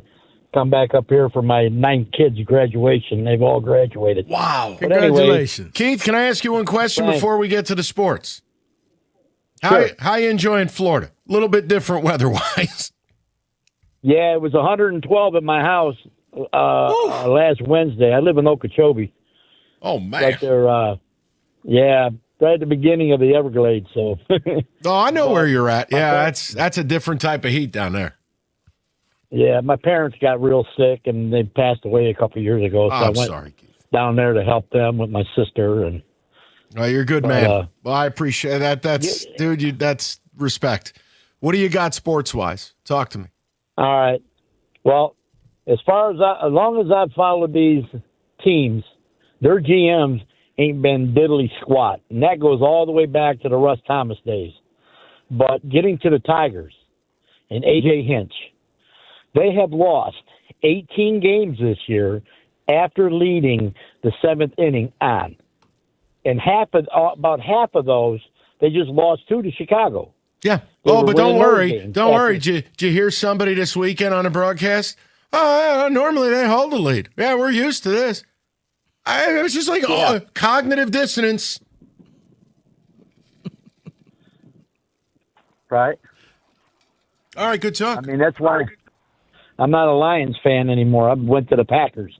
Oh, no. no. Wow. Whoa. Whoa. Wait. Whoa. Why did you jump ship to the Packers? Because I'm tired of the Lions losing. I've lost so much money on them. Oh, dear. Any way they can lose, they're going to lose a game. So, but all right, Keith. Well, So with listen, that, I want to help you with this. I just tell you, you probably shouldn't have said you moved to the Packers. You're going to upset a lot of people, Keith. Can't do that. To be from Florida, he's not a ray of sunshine. No, he is not. But Where's Lake Okeechobee? Yeah. Pull up a map. It's not hard to find. It's a giant hole in the state of Florida. It's like an ocean that's a lake, and I don't want to even know what's in that lake. Down south, man. That's spelled the same way it sounds. Lake Okeechobee. We have a Florida man here that can tell you. Yeah, Paul was actually born in Okeechobee. Yes, I got fished out. It was a shocking find. No, Paul, that heat's different. It's a pretty rough thing. That's a whole. Forget it. We've lost him now. Captain, he's studying the topography now. Okay. I'm just going to go to Victor while Rico's in Wikipedia. Vic, what's going on, buddy? Yo, what's up? So, I don't know if you guys already talked about it, but Bears just signed Davenport, and someone brought up earlier one of your calls, how come you didn't sign someone else? Like, all these players that you can get, but you don't get, it's just idiotic. It's not the word I want to use, but I can't say it on the radio. It's just idiotic. And then for the Tigers, I'm kind of with you. If they make the playoffs, cool. But I don't really care because you're not going to win the World Series. So it doesn't matter what you do. And then also, I can smell the office through the phone. So have David do an exorcism or something in there. Vic, it's unbelievable. And I don't know if it was Doug doing one of his tabbouleh lunches or what. I don't know what it is. Rico and I walked in. You would have thought 2 homeless people were doing 4 hours of radio. It was unbelievable. Yeah, Vicky, I was like, okay, maybe it's just me. My sinuses is acting up. I was like, Mike, I'm not You going were to standing at the door like there was a pile of horse bleep in the middle of the room, and you looked at me and you go, can you? I go, yeah, I smell that. I just wanted to make sure it wasn't just me. I'm like, it isn't just you. I was like, okay. Did Gator not shower? What did Doug went camping? Lord knows he talked about it for 2 hours today. Did he not shower before coming into work? I was like, okay, it's a little ripe in here. Little. I used a line from Anchorman to describe what it smelled like in here. Yeah, in a sealed off, soundproof room. Mm-hmm. Ripeness is not what you want. We'll go to Ken, 97.1. Kenneth, what's going on, buddy? Hey, good afternoon, guys. Afternoon. First of all, I would never, ever jump ship and be a Packer or a Maple Leaf. No. But you would hang up on yourself. Perfect timing. Okay. I don't know what happened there. He just wanted to let you know he would never do that. All right. Well, we'll get back to the phones momentarily. Can use some interesting language. David, a text or two while we revamp. Sure can. This guy, Keith, is a trip. He switches from the Lions to the Packers, moves to Florida, but instead of going to the beach, he goes to Okeechobee, the hottest and hold crappiest on. place The guy ever. went down to take care of his sick parents now. This wasn't a vacation. And there's a lot of beach area around Okeechobee. No, there is not. It isn't, though. I'm looking at That's the called map. an alligator feeding ground. A lot of water. And a lot of things in it. Paul? No. No, I mean it is. I didn't really know people lived in the Okeechobee area. I thought they went there to fish and then immediately left the vicinity because of all the dangerous, deadly animals. Thank you. Do you understand? It's no different than the bayou in Louisiana. There's not an amount of money to get you to jump into any body of water in any of those places. You're out of your mind. Okay. I'm pretty sure Okeechobee is the watershed from Okeechobee is what feeds off the Everglades. So these were all like on CSI Miami where they Hold would on. always go and, I got you. Did Paul Serra just go like Weather Channel official with that report right there? I think he did. That was outstanding. Okeechobee? Did you just say the word tributary on the air? Up next, Paul tells us about brackish water. All right, can I get to David, where are we time-wise? We're good? We're going to Ali. He gets the last word, 97.1. Ali, how you doing? Good, thank you. How are you, Mike? How's everything going? Good. What's on your mind? Good. Mike, I wanted to ask you, what do you think that Dan Campbell may say what he had to say from a legal ramification? If he comes out and said this guy, what he did was terrible, and this and that, they use it in the court of law against Arnold and in the court case there. So don't you think as the Lions front office, they're all under watch what you say into the public, and that can be used and where they drag us in for defamation of character? Well, if that's the case, then just say no comment. Can't talk about it. I agree. Ongoing investigation. Yeah, and I didn't go the legal route. It was more, you can't say he's such a great guy, and then how was there no follow-up that, like, dude, if he's such a great guy, why'd you get rid of him? I mean, all of it is just I think silly. the follow-up question was more important than anything else. So whoever asked the question didn't do the follow-up really didn't do his job, because that's more important than anything else. Correct. And that would have really put a hinder on everybody. Yeah, and ultimately, I wanted to reinforce the point. I'll say it again as we kind of segue out of this. It's not fair to Dan Campbell. He's got to stand up there and comment about things that he didn't get to make the final decision on. That's where the GM and the owner, I think they're taking advantage of the situation. It's no different than how the hell have the Red Wings not had a press conference? They didn't let go of some nobody GM or a bad hire. They let go of Steve Yzerman. Oh, but he's still an employee. Right. He got politely let go. Quietly fired. You got to talk. We'll do Can We Say That? And then we're having Rico's birthday party at 4:15. A moment for Are the you going to ages. show up? I mean, I'm here till 6, so it's not. It's not literally your birthday, but you were right about something so I absurd. mean, I thought it was like draft day. Just wanted to make sure you show everybody. What an showed up for awful my party. What an awful movie. True. No, that movie's truly awful. You mean everybody doesn't bury their father on draft day? Right, to an Irish tune. 97.1.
It's Monday. Can we say that? David?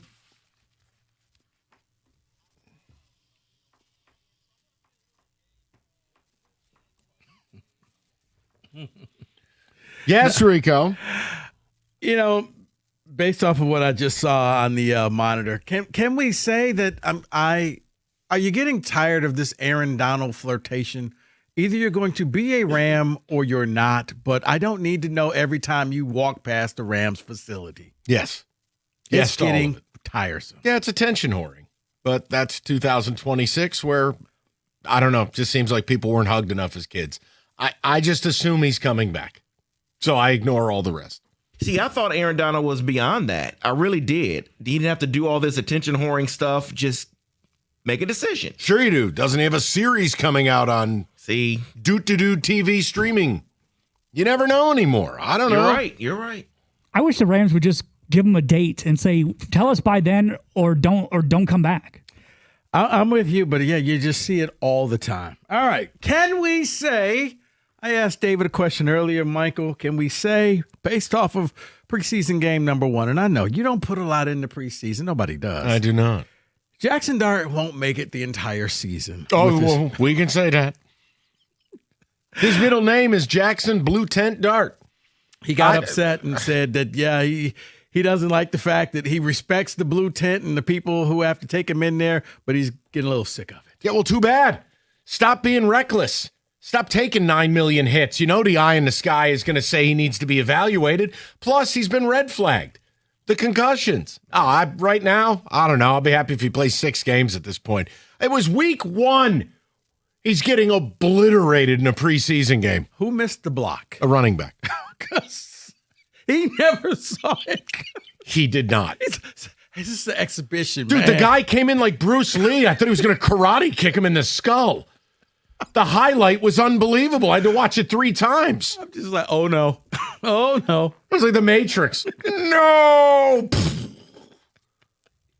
I know. I think Dart and Scattaboo are going to lose a bet to each other to see who can actually run through a brick wall, and they're going to miss the rest of the season. At least this one wasn't his fault, though. He just got creamed. But he plays And then you reckless. laid there on the logo like, dude, come on, you got to get up. Got to get up quickly. Act like it didn't hurt you. It did. David's opting out. They said enough. I'm watching it again. Can I ask one? Yeah. Can we say we no longer can allow people or leagues to investigate themselves only to come out and say, you'll never believe it, we didn't find anything? Adam Silver's robust investigation. He must have hired the same firm Michigan did. Oh, we didn't find anything wrong. And the league's richest owner didn't try to circumvent the cap and gain an advantage with Kawhi, when we all know what it seems like, sounds like, feels like. Oh, Michael, come on, man. I was going to end with that one, but we're here now because I was going to say, can we say that the NBA learned from Major League Baseball on how to deal with issues they don't want to be issues? Looking at you, Shohei. Oh, no, not him. Interpreter, not him. Ballmer, no. He's a cool dude. He's a good dude. Good dude. I just don't believe it. I think this is BS. It's all BS. Go ahead, guys. I'm sorry. No, it is. I just want to know if we're going to get a report. But no, this is ridiculous. I laughed when ESPN released this story because I'm like, oh, okay, convenient. They're not going to say anything. They're not going to do anything. It's all a joke. The only thing I thought was weird is in the same report, it also says they might still face some punishments. And I'm like, for what? You guys just found out they didn't do anything. Right. No, they won't. Right. So what's the punishment? I'm with you. I saw that and was like, wow. Here's the other thing, too. I think, say the quiet part out loud. Silver can't drop the hammer on Ballmer because Ballmer is essentially Ward Manuel. He knows where the bodies are buried. A lot of these dudes who own teams are scumbags.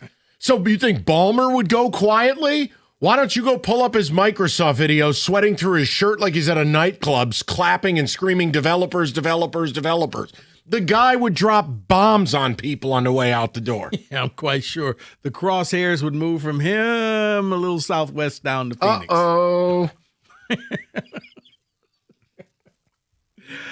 Can we say the Raiders will do Raiders-like things and start Fernando Mendoza week 1? Yes. Based off of this preseason game. Yes. I see this happening. Like, he's going to start week 1. This is going to be the Raiders. No, O'Connell, I think, is actually going to get it. It's Kirk Cousins. Oh, boy. Haven't heard good things from him in camp. So I think it's going to be O'Connell. They cannot do Mendoza. Can't do it. Yes, you can. David, if you reached O'Connell Can't level. do it. You took him first overall. You can do it. Oh, no. Oh, Cam Ward shouldn't have started the season. they shouldn't He did. do it, okay? I'll say it that way. Yeah, but he's going to because they're the Raiders. They want the publicity. And he's the number 1 pick. He's the number 1 pick. Him and Kirk Cousins are going to have a milk commercial. A milk. Two weirdos. With Otto.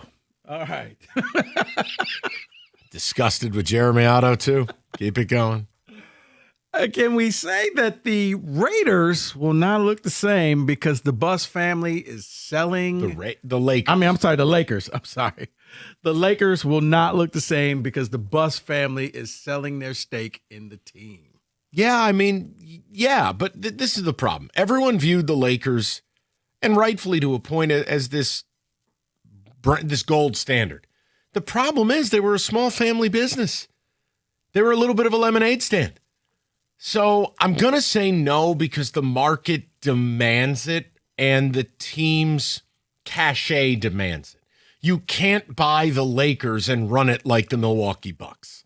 So I'm going to say no to this one. I don't know really what to say to this one because I'm still. That's not how the game works. I'm still a little shocked that they're selling their 17%. I thought they would always somehow still be involved with the Lakers. Right. They cashed out, David. So, They saw this as an opportunity to say. That's what they're saying. Nice knowing you. They said time to just cut ties with it. So they're going to be a little different. Yes, they will be. I'm going to say yes because it's crazy that the Lakers, one of the historic franchises in the NBA, have been flipped like a house for like the last 18 months between ownership. Now you got guys that don't really have any business in the NBA running it now. Yeah. It's going to be very weird. It's now private equity. That's what the Lakers are. Can we say if they're smart, unless they want the number 1 overall pick, the Arizona Cardinals should really slow play Jeremiah Love. He's got a high ankle sprain, and he's really all you got. Wouldn't play him till October. There's no, I mean, if you want to see what he really is, go ahead, but I could save you 300 carries behind that O-line. Otherwise, you may as well pop on the tape of Saquon's time in New York. There's no purpose. You're running into a brick wall. Right. Here's Jeremiah Love. It's Ashton Genty in a body cast. Last year, the guy was getting hit 3 yards by the line of scrimmage. That's exactly what it is. Right now, it's the high ankle sprain. It will be something else later on if you continue to play him. I'm with Mike. October, you don't need to rush this thing at all. They should rest him as much as they can because the pick was stupid to begin with. When you're rebuilding your franchise, your first pick to kick things off shouldn't be a running back. I've heard that. I've lived it. Yeah. Can we say maybe the Rams weren't as stupid as we thought they were with their first round draft pick of Ty Simpson? Maybe they may have lucked into something. No, you're a jerk. This is simple. You're in a Super Bowl window, you're in win now mode, and you got gifted a pick because a stupid team traded it to you. You take a player that can help you now. You got a 40-year-old quarterback. You're the best team in the league. I don't give a damn about the future. Go win the damn thing and then burn the stadium down. It was a stupid pick at 13. How dare you ask this? You know better. Did you see his game, Mike? It's preseason. But, man. Completing passes on Paul Serra, and you want me to care. Oh, man. Completing passes against future Lake Okeechobee residents. That's correct.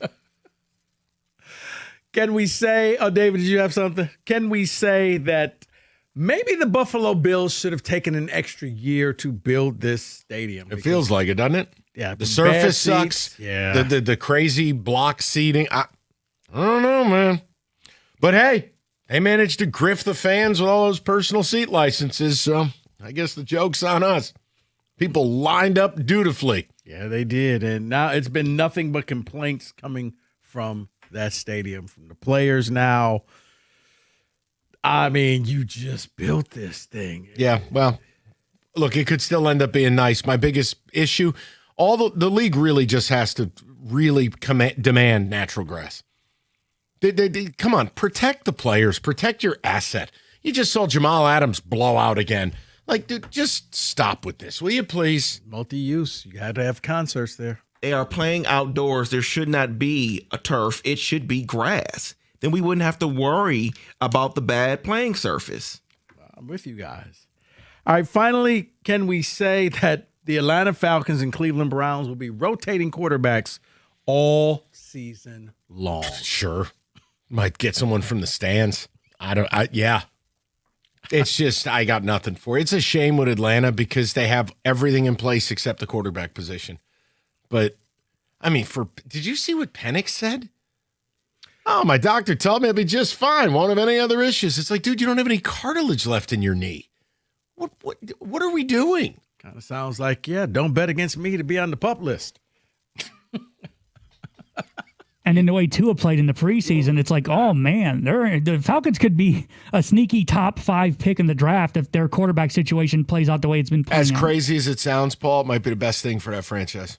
Actually, yes, because there's a lot of talent around them. They're on that treadmill of mediocrity. They've got to get a QB who doesn't make much money, re-insulate. You're going to be paying Bijan a ton, Drake London a ton, a couple very expensive defensive pieces. They're on the road to nowhere. I mean, I gave Rico's guy a shot. I'm not mad about it. Just he can't stay healthy. And Tua, forget it. I think Tua's confidence is just shot. See, I thought Tua was going to do like Kyler Murray, new place, and you'll flourish. Because you're right. You have all the weapons there. You're not in Miami anymore. And I guess not. Doesn't matter. Well, the problem is, though, is that as his time went on in Miami, all the injuries racked up to the point he can't really physically throw a football more than 20 yards down the field. Accurately with any zip. And David, I know you're heartbroken over the Browns, right? I don't even need. It's the Browns. When you bring up the Browns, David sounds like Tupac from Hit 'Em Up. You just can't. You're not getting anywhere there. That is just immediate rage. I thought maybe he'd say something. I mean, they look just as awful at quarterback. They That's are expected. They are, and now they also got rid of the heart of the franchise. The Browns and Dolphins could be just excruciatingly terrible this year. We should make a bet and put it up on the board. Who's going to end up the worst team? We all know everybody picks the Rams to win it all. We should have a bet. And let's pick the worst team in the league. And the winner, I don't know. The losers got to buy lunch for the winner. I can do that. I got to ponder this. Just Takes a lot about. to be that bad. All right, that is, can we say that? Hey, what if you had the most reliable fiber-powered Wi-Fi and a price it didn't change for 5 years guaranteed? Thanks to Xfinity, you don't have to worry about that part of your future, folks. Now through August 21st, get their best price on gig Wi-Fi this summer before it disappears. It's just $50 a month for 5 years, and you get online in minutes with same-day Wi-Fi. You're going to be guaranteed 5 years of super intelligent Wi-Fi that keeps you protected from online threats and finds and fixes issues before you even notice them. There's no annual contract, no commitment, no hidden fees, and the best equipment is included. Plus, get Peacock Premium included for 2 years. Lock in your price and unlock the possibilities. Get it now at Xfinity.com. Xfinity, imagine that. Restrictions apply. Requires paperless billing and auto pay with a store bank account. Taxes and fees extra. Speeds vary. Use of fiber coaxial cable. Learn more at Xfinity.com/same-day Wi-Fi.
All right, real quick before we get to Rico's dream sequence, I'll give this 6 minutes tops. Okay, MSU hired a new AD, Jay Bartholomew. Is that his name? Think so. Whatever.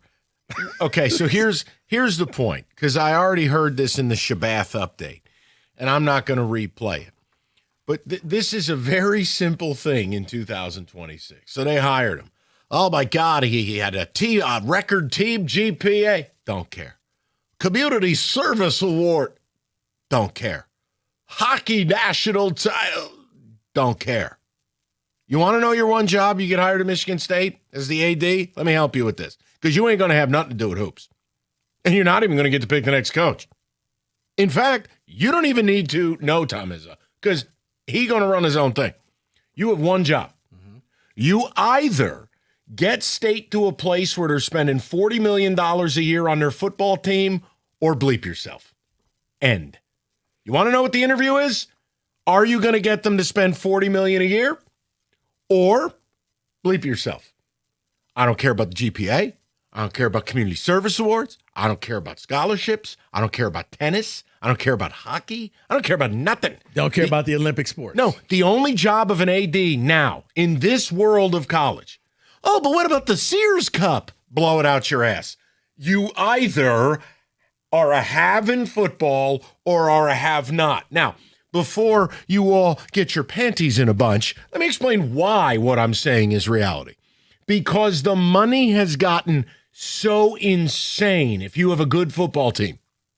You are talking about billion-dollar valuations of your program, to which private equity wants a piece. Either you're spending the bare minimum to win a championship, $40 million and rising, or bleep yourself. See, I'm going to add an amendment to what you just said, because I agree with you.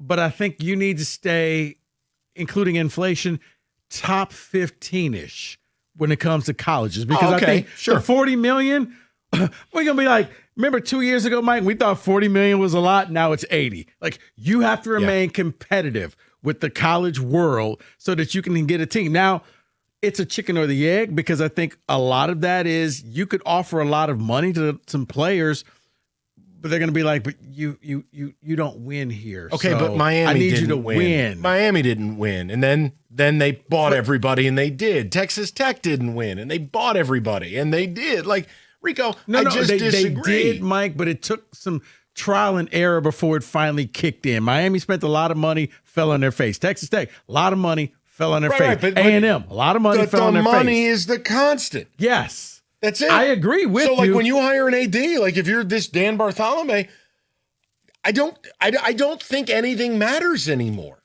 It's the football team is either a have and it's a money machine, or what are you doing here? No offense. I don't care if Spartan Hockey ever wins another game, ever. I don't care. And the basketball program, let's be real. Izzo's picking the next coach. Yeah. You think Bartholomew's going to walk in? Hey, Tom, I get to pick the coach. Tom could hire Dwayne Stevens' right shoe to be the next head coach. Bartholomew won't get a say. So he's either going to raise the money and turn State into something that boats and hose fans care about, or this, to me, you're just another guy who's going to get fired. And this is where you have to hold people to their word. They came, Fitzgerald said when he interviewed, guys, if you're not going to spend the money, let me know now, because I'm not going to bother taking this job. He said, looking at the roster, they certainly didn't spend the money. I'm going to hold him accountable next year. Okay. This year, yeah, you're trying to piece together some stuff, and I'm rooting for you. You deserve it. I'm rooting for you. Look, I don't get paid from this. I don't. Just so you know. But you're not where I'm at in a place of just complete because I've seen, and look, everybody's not going to be Indiana, but you're right. I've seen teams flip this and on its head and all of a sudden go from a have not to a have. And yeah, if all of a sudden next year there's Purdue outspending you, you've done something wrong. Oh God. But at that point, bulldozers. Right. But Fitzgerald said they're going to spend money. We got to see if you're going to actually back him up, give him the money so he can go out there and get the players, buy the players that he needs. The to keep first this move thing for going. Dan Bartholomew, he could impress me if he showed up with a power washer. Wash the stadium. Like literally if he just showed up with a commercial grade power washer. I was like, power? What? Yeah. Okay, I got you. Nothing says first class football program like stained concrete. I digress. If you're winning, it's called tradition. Yeah, it's called character. It's tradition. It's like the Ivy. I Chicago. wanted to offer you the ability to comment on this and see if you agreed with what I'm saying, because it's like when I hear things like Shabbat's update, I laugh. It's like, kid, none of this matters. No, but the fact that he was a guy initially before Bat that I was thinking this would be a good hire. He can fundraise. He's local and he wants the job. Bat was always going to be temporary. This guy wants the job. He's going to be here for a while. The second he got the offer, he probably called up the president of Western. Yeah, I'm out of here, man. We actually have live audio of him getting the offer. Right. Wait, I get to leave this hellhole of Kazoo? I'm out. And I'm done. Okay. I did that for David. His wife's a Bronco. That's all. Nothing against Kazoo or the Wayside. Relax. It's going to be weird for him when there's actually people at the games. It's going to be strange. No, David, I watched plenty of Western last year, and they were basically like Shotgun Army. They just pounded the rock, and they killed people. By the end of the season, they were murdering people. Correct. The stadium's not bad. I went there years ago when State played. Yeah, but he's right. They leave at halftime. Yeah, they leave at halftime. I thought that was Central. They also do it at Western. Yeah, at Eastern, they just don't show up. They're But everybody going to else party. is just... I was like, Central. I was like, did somebody call it a bomb threat? Like, what?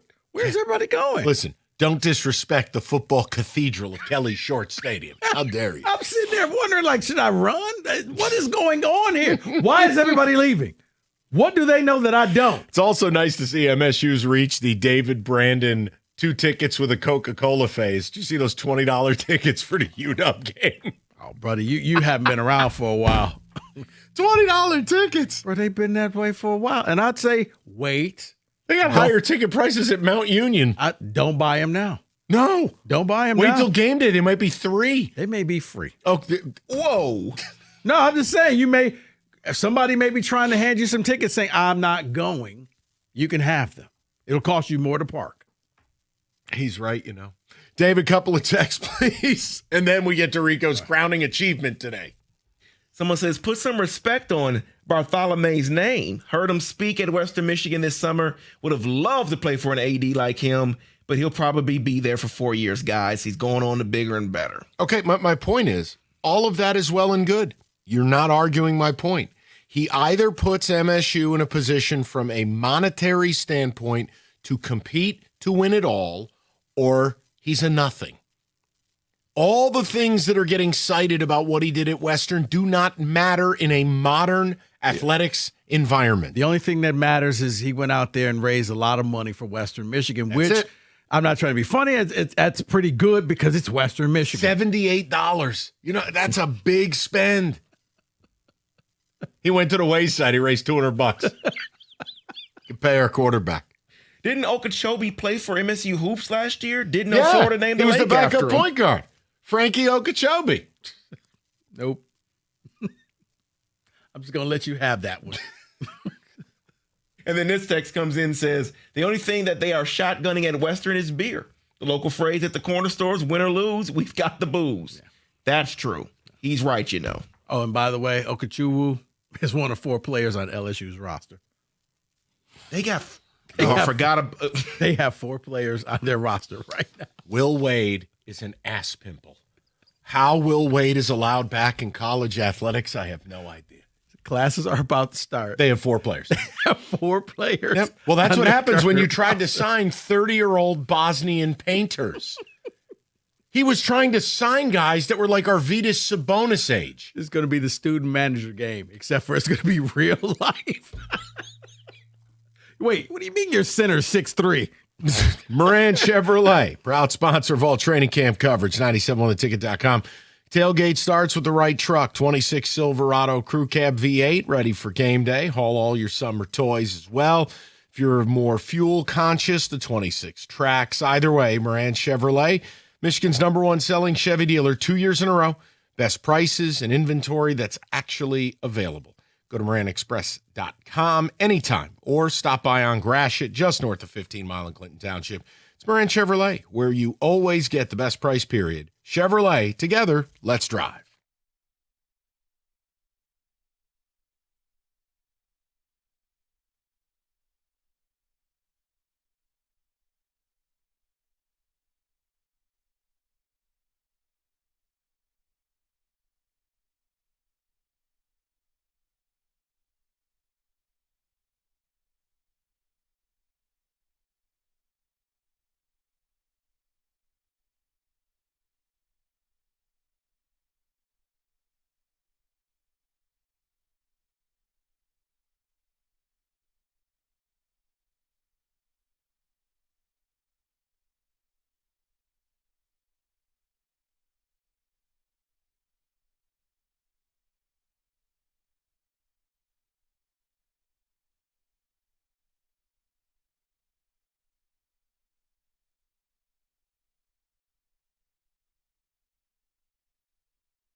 All right, David, a few to text, but first, I got to do this. This is important. For years, I made fun of Rico because he had an idea. Now, the idea wasn't necessarily about Rico. It was so stupid because it was a commentary of how stupid college football is. And Rico's idea went a little something like this. Hey, Mike, you know what teams should do? They should move senior day to the home opener. And I, after cursing him out, would always say, but what? That's ridiculous. And Rico would say, well, you don't even know who's going to be there at the end of the season. Guys opting out. Guys have already decided they're transferring. Guys who wouldn't even have their families there because now they hate the school because they're taking a pay cut. All the things that shouldn't be associated with college football. Well, it's happened, and I owe Rico an apology, and I mean it sincerely. This is your opus, and it's not just any team doing this. No, it's the team. Right. Ohio State is moving senior day to the home opener. Now, I could play you Ryan Day audio, but listening to it only upsets me more. So I'd rather just live in the moment here. But did you believe this was going to happen at a power school like? Did you believe in your heart you'd be right? You were theorizing. You didn't say it would happen.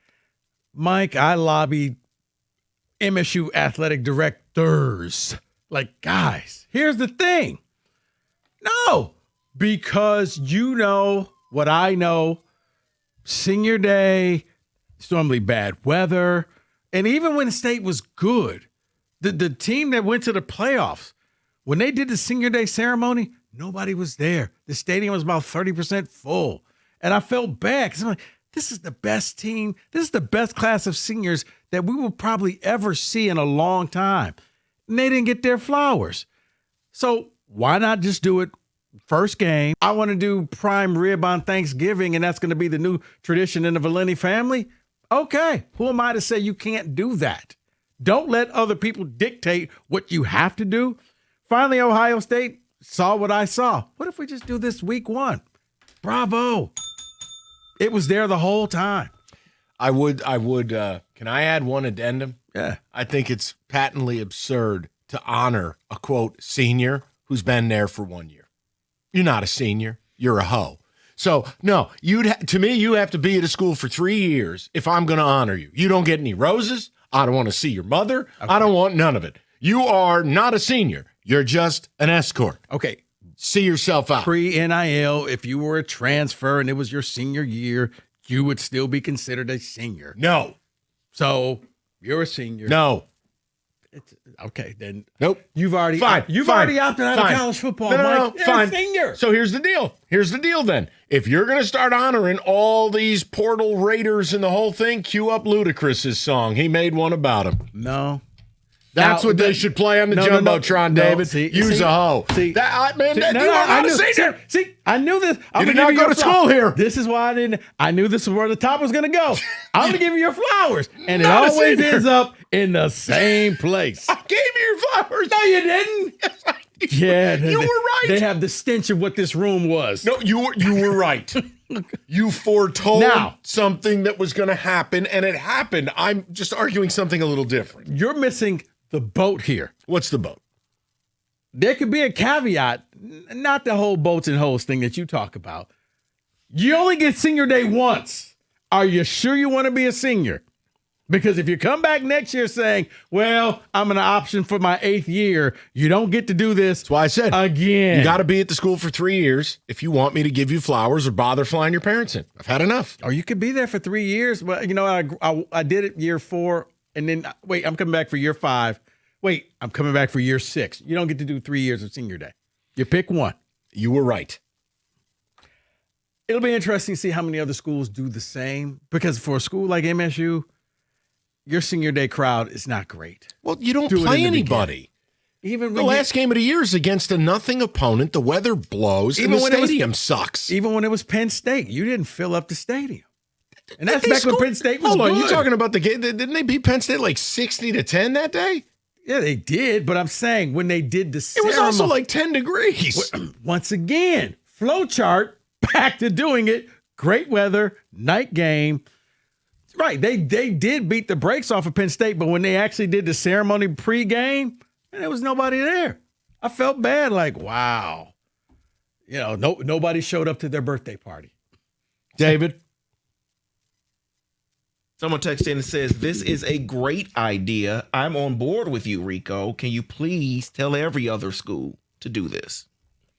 Well, he tried with MSU multiply, but MSU is one of the dumbest schools in America, so they didn't listen.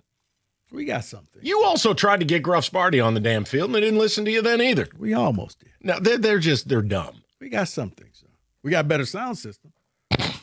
Let me know how it sounds. It sounds a lot better.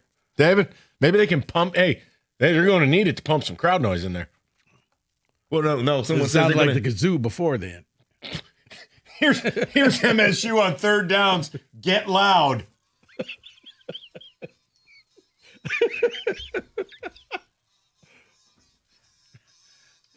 So, Yeah, they got the. You imagine going from watching LSU Alabama on a Saturday night, and then you get State versus Maryland. All right, it's third down.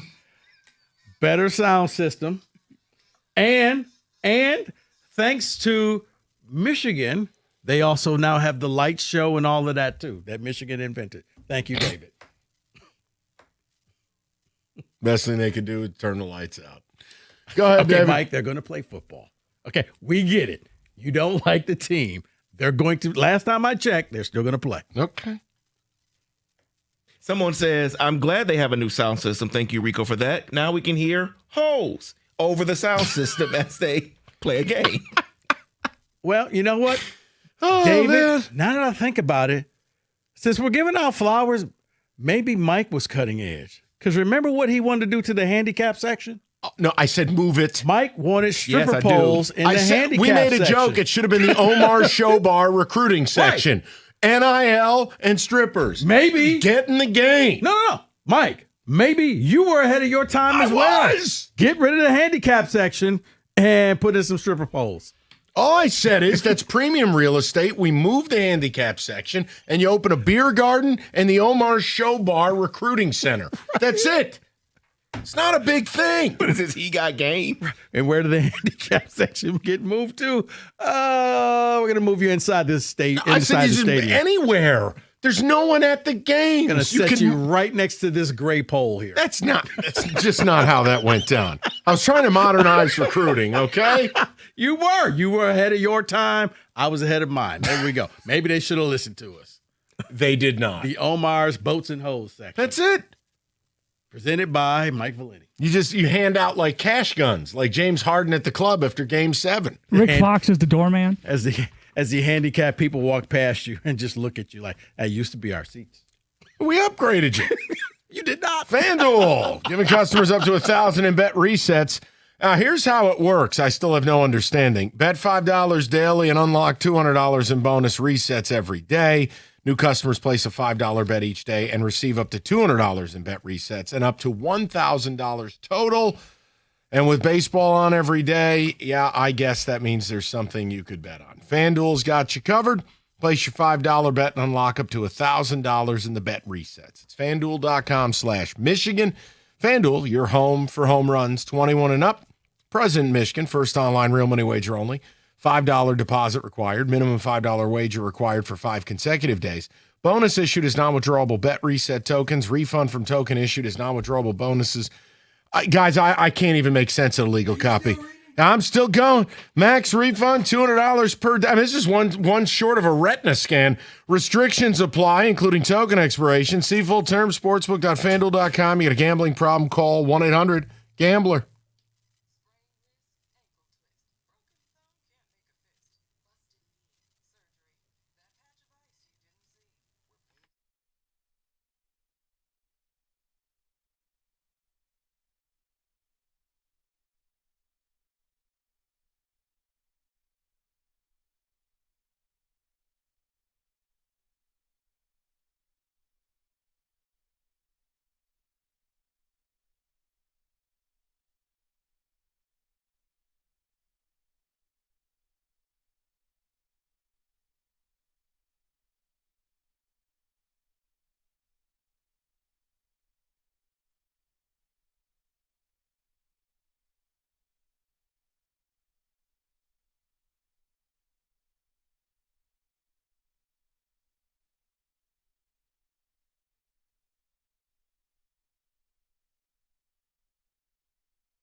What do you got? All right. Well, you've already peeked and hacked into my account. So let's just go with a few things. Mike, can we say that the Dallas Cowboys made a good move in bringing in Von Miller?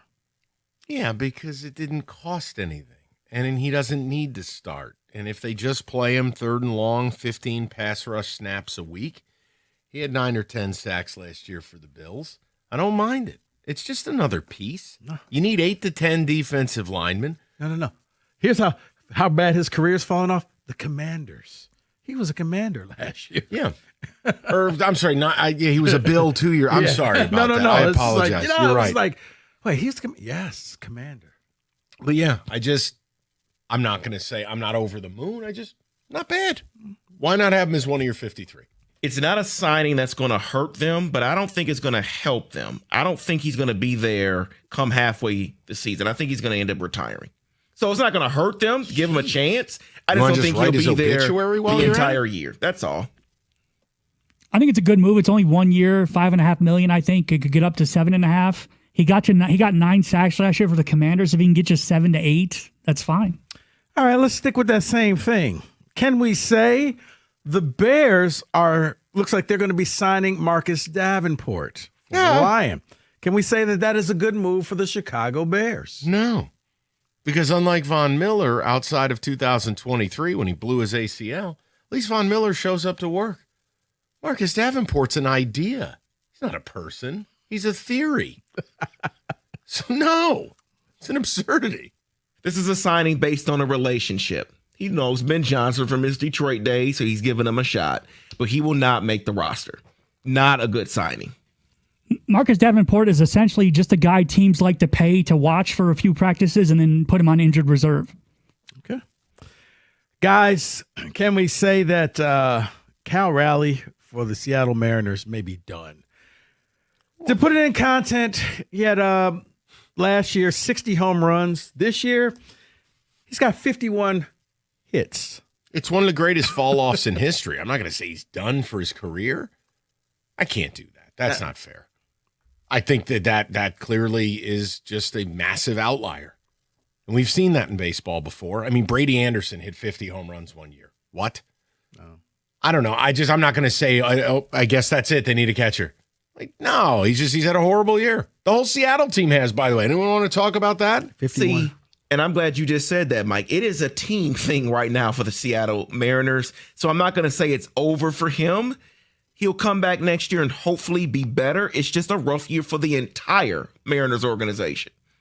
See, I think it's too early to write him off completely, but he's never going to be a 60 home run guy because that's not what he was before last year. Last year was an outlier. Gotcha. Unlike Brady Anderson, though, not steroid related. No, nor does he have elite sideburns. The point is he's probably a 25 home run guy and one of the better catchers in baseball. But yeah, if you're comping off of last year's Roger Maris imitation, no. Can we say, David, this was for you, Drew Aller may be your quarterback of the future? Oh, I don't know that. And to be honest, it's preseason. Let me see him in a regular season game because I probably will at some point this year. But no, I can't say he's my future quarterback. No. It's terrible. Why is he so terrible? I don't even want to get into it. Don't even go there. No. Well, the answer is no, but I think, David, you should want it, though, because you should not want a 40-year-old quarterback who isn't very good anymore. I have no choice. It's his last year. He is starting this year. I can't want another guy. He's going to be my quarterback, Aaron Rodgers. Guys, can we say you're throwing your money away if you're betting on any American League team to win the World Series this year? Yes. I don't really have anything more nuanced than that. Yes. See, I don't know. Because get there and anything can happen type mentality you think about all the time. When you're betting on the anything can happen theory, I know. That's called hope. Then you're saying no. And the last That's time fair. I checked, hope is not a strategy. Yeah. I will say this, though. There is some strategy to the idea that the team coming out of the weaker conference really only has to win or side or whatever sport it is, just has to beat the one good team they face when they get to the final. So I think there might be some sense to bet on the American Maybe League. it's the SEC theory. Maybe the NL will just cannibalize itself. Oh, so like what happened in the NBA this year, where the The West, West was a war and the East was a lie down. you're just like, yeah, no, keep going. We got it. Yeah. Okay. I could see that. Okay. Can we say that there's definitely something wrong with Paul Skeens this year? Kind of like Cal Raleigh, just does not look the same. Yeah. Whether it's injury or just the league's kind of caught up to him. No, it's a drop in velocity. He's not in great physical condition, and this is why pitching's insanely difficult. Look, you know who's next for this is going to be Mizorowski. There's no way he continues doing what he's doing without blowing out. So it's part and parcel. I just the lack of velo. Maybe there's an underlying thing there. It also could be fatigue. And look, hey, I get it. CC Sabathia pitched in the league. David Wells pitched in the league. I mean, Framber's not exactly going to be on stage for the Arnold Classic. The point is, Paul Skeens looks a little bit different than he looked last year. Getting a little comfortable. Yeah, I'll say Paul Skeens, not you, Paul. Let me introduce you to Tommy John. No, David, don't even put that in the universe. Come Okay. on. You mean the surgery, not the the person. Okay. No, can't do that anymore. Okay. Jeez. I'm going to say he's fine. His first 2 years were off the charts great. This year it's a step back. His velo's down. Maybe he's injured. I don't know. Yeah, it's just a little bit of TBA. He hasn't had this acute injury, but it's the same thing with Mizorowski, guys. You're not just going to get up there throwing 100 miles an hour and continue him. It's just that's a unicorn thing. You got to be generational to pull it off. Wouldn't shock me if he bounced back next year. It also wouldn't shock me if there's something wrong. Gotcha. Okay. Now, they skipped his start this past weekend. He might face you Wednesday. So, yeah, that's what I'm saying. I don't know if it's injury. I don't know if it's just the league's kind of caught up. I don't know, but it's a weird story. Women weaken the legs. Sign Mickey and Rocky. That's famous girlfriends. It affects performance. Well, you saw it last year with Josh Allen, famous wife. So you sure you want to go with Nope, Justin Herbert? I'm screwed because now Justin Herbert's engaged. By the way, when did this become a thing? We're going to have the wives and girlfriends out at the practices for photo ops. When is this a thing? Khakis. Okay, good talk. Can we say that? 97-1.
It's an exciting time for the man to my left. It is 24 minutes away from potential vacation.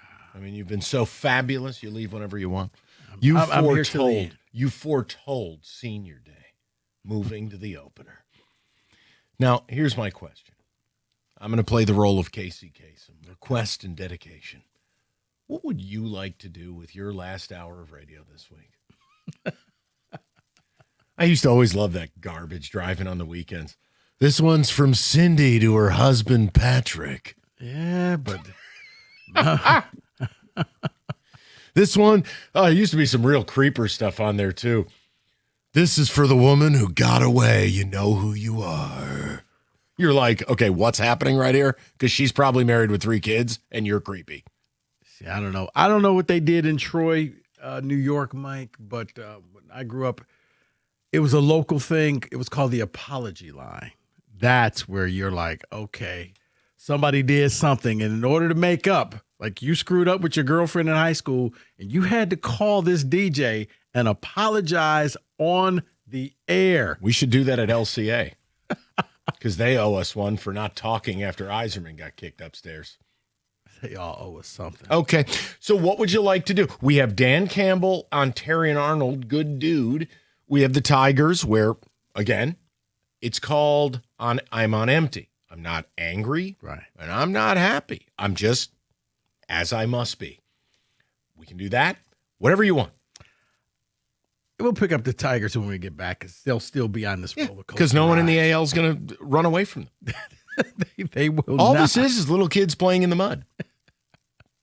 The only thing that you can hope for in the AL is it mimics what happened in the NBA. Is that the National League beats each other up, and before you know it, okay, we got an easy path to the World Series? Question mark?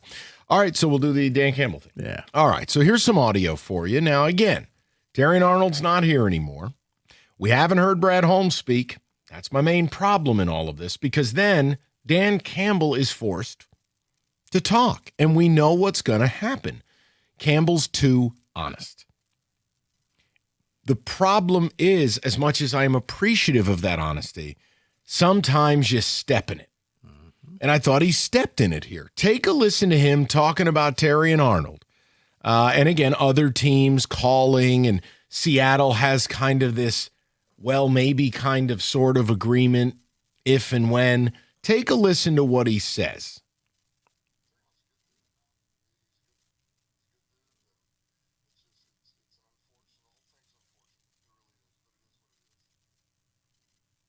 Can't do that. Guy's facing 8 felonies and life in prison. You know what you can't say? He's a good dude. If he's a good dude, and this is where I don't understand how there wasn't a follow-up. If he's such a good dude, why'd you get rid of him? Yeah. And that's my problem. Brad Holmes put his coach in a bad position, and then the coach steps in it. This is no different than what we are owed. And I mean this. We are owed certain things by these teams. They only exist because of you. They only exist because of the media that covers them. If nobody paid attention and nobody went to the games and nobody talked about them, they wouldn't exist. You, when you make major decisions, like firing a team legend or moving him upstairs, or letting go of a first-round pick 2 years into the league because he's got 8 felony charges and is facing life in prison, yeah, we're owed answers. And this is my problem. You can't call him a good dude. And second of all, where the hell is Brad Holmes? You want to play dress up on draft day? You want to do your cutesy little receipt segment? Right. Then where are you? Yeah, because nothing about that. Like, poor Dan, he never should have been asked to speak upon this. But he was. He's there. He's a big boy. Dan, you got to learn when to just stop talking and just end it at what you said, because once you got into the good dude thing, it was like, no, I could just see the PR person in the back of the room shaking their head. No, Dan, I gave you a script and you went off script again. Right. Not live from PR. Right. We went over this. Just say this. And next question. That's it.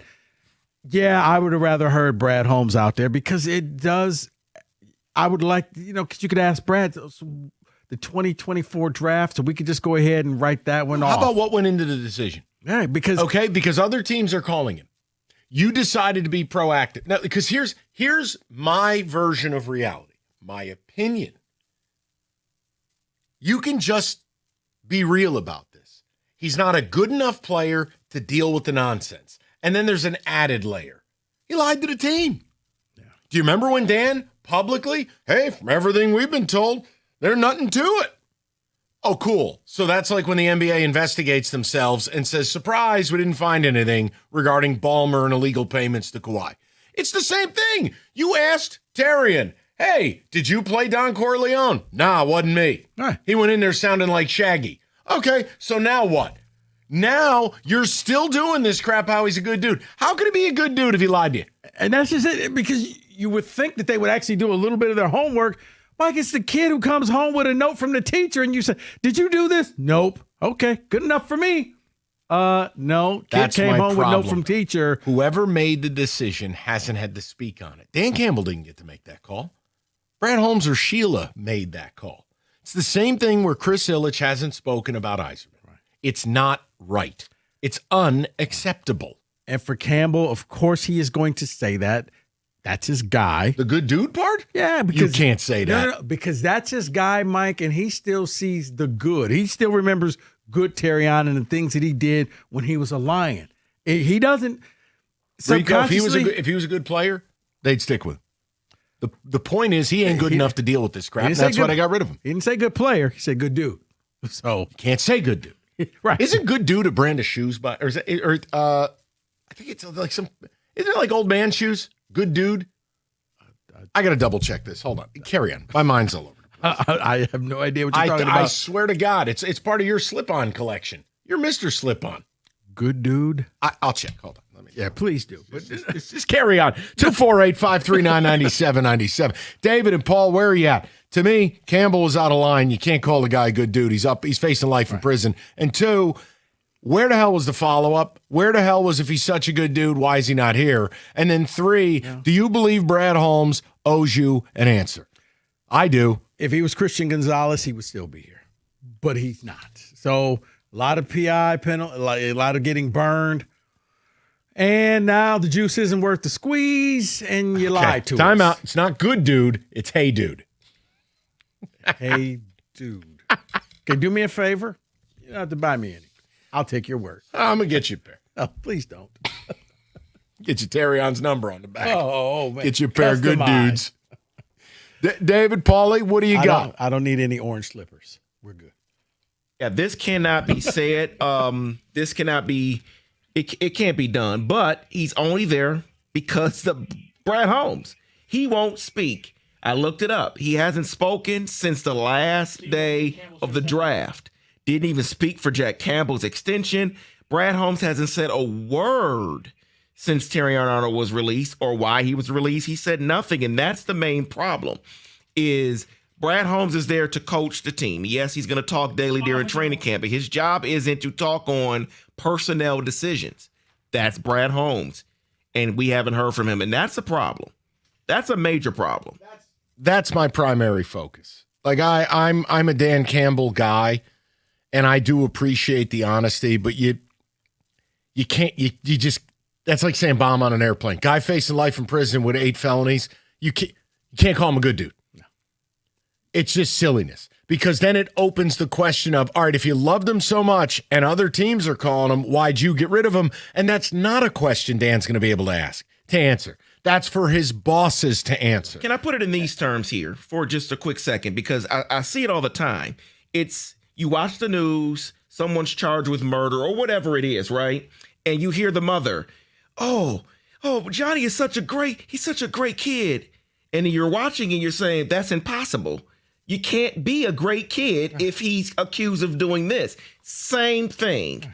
Terrion Arnold is accused of doing what he's doing. You can't then say he's a good dude. I'll say, yeah, because Dan, your bar for good dude is really, really low.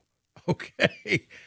You may want to pick it up a little bit, but the funny thing, you brought it up with all the GMs, and in the owners, it's almost like they're boycotting the fans. Like we're not going to talk to them.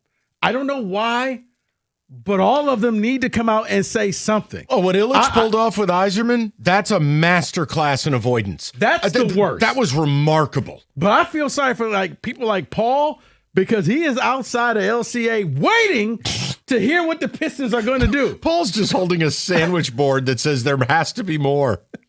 What a counter. Still waiting. 47 days. I found the Coney. I'm staking it out. Right. There's just got to be more. There has to be, though. There's like, not. honestly. I told buddy, I told you the Pistons offseason was over way before anybody else. I told you what I was getting from a couple of my buddies who cover the league nationally. It's over. And Paul's sitting here with a tinfoil hat on going, there's got to be more. There is not. I think you were on break. He was like, no, there can't be. There has to be more. There's not, Paul. There is not, Paul. I'm essentially Woody Harrelson from 2012. I've got a camper. I got an antenna on there. I'm searching for answers. No, you're more like Jack holding on to that piece of wood. Okay? You're freezing to death in the water. Go ahead and let it go. Dave, a couple of texts if you don't mind. You're bringing up a good point about Dan Campbell and Brad Holmes. How come Campbell has to do all the work and all of the reporting while Brad Holmes just sits around and never has to get in front of the microphone? It's a huge problem. It's a joke to me. Your job is when major things happen, the GM should speak on an as-needed basis. When major organizational decisions happen, the owner generally doesn't talk. The owner talks when he's clipped the coach or the GM. In the absence of that, the GM speaks. Brad Holmes has been a joke in that regard. He's never around. That's why I'm not interested when he wants to go up to the podium bare-assed and make funnies. I was about to say, let Hassanin or Derek Moore be an all-pro this year. He'll be Chatty Cathy. Hey, guys. He'll be dressed up like Richard Simmons up there. He'll have a headband on or something. He'll be dancing to the oldies. Right. Maybe, hey, guys, who's laughing now? But that's my whole point. Where you let go of a first-round pick who's facing life in prison, you got to talk. You let go of Steve Yzerman, you got to talk. Or Trajan. What are you doing? Honestly, with him, his middle name's Melatonin. I don't need to hear him talk no more. We just signed LeBron. I'm so happy. He's going to be a great player for us as a Piston. And we're bringing Will back from the dead. We've just signed cryogenically frozen Will Chamberlain. He's going to be a great player. All right, thank you. Thank you, Mike. What are you, Shaq? No, I'm Trajan. Just monotone. 248-539-9797. We can get with the people. And where do you stand with it? My main point, let me be very clear. I'm not angry at Dan. It's just, oh, dear, don't say he's a good dude. If he gets exonerated, play the good dude card. But the problem is you can't do that right now. My main issue is I feel for Dan because his GM's a no-show. Where are you? You take the questions. It's your guy. That's all. Gonna give Rico a pair of those hey dudes or whatever. All good dudes. Nice. I gotta look him up.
Yeah, and one thing too, because we're seeing a lot of this come through. Look, I can read you Mike McDonald's quote. He has not signed with Seattle. This is here's how it was put.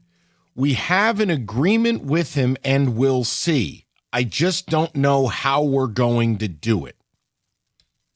It's almost like, hey, if you don't spend life in prison, we'll bring you in, is kind of what it seems like, sounds like, feels like. Yeah. So it does beg the question, okay, well, then why isn't he here? Well, I know why he's not here. He ain't no good. And he misled the team. Now, the team was dumb enough to believe his story, and they have every weapon of justice at their disposal. Or I should say weapon of investigation. You don't have to give anybody benefit of the doubt. And when a player is not worth the trouble, you get rid of them. Tarion wasn't any good. But the good dude thing, which is also Rico's favorite new shoe, is secondary to this is Brad Holmes putting his coach in a bad spot. We're on a hard pass, as Randy Jackson would say. That's a no for me, dog. Okay. To the people, shall we? Yeah. Andre Batts lead off in the 5 o'clock. Dre, how you doing? Hey, what's going on, fellas? What's up, Andre? You got it. Hey, I feel like that him Dan Campbell calling Tarion Arnold a good dude is not a bad thing. I don't think that no coach, no organization has ever just came out and bad talked a player, previous opponent, and to top that off, saying he's a good dude, he just made a bad choice. I think that's the same thing as saying it's unfortunate. You know what I mean? But, saying he can be a good guy and just made a bad choice. But Andre, the problem is, and I'm with you 1,000%, no coach has ever gone out and go, oh, yeah, dude's a bum. No, you don't say anything in that regard. It's also the main point is the GM should be the one talking. You're the one who got rid of him. Yeah, it reminds me a lot when AJ had to talk about Skubal, and he couldn't say anything because he's not financially, he doesn't pay Skubal, but he was the one asked the questions. Because Scott Harris was in a bunker. Do you think that it was a collective decision, though? How do we know that it was so much as a Brad Holmes thing? How do we know that it could have been Sheila? It could have been anybody. Okay, then guess what? Then when Sheila was out there the other day talking about standards, she should have said something. Somebody above Dan Campbell made the call. And they should answer for it. And Andre, you're right to ask the questions you are. You are.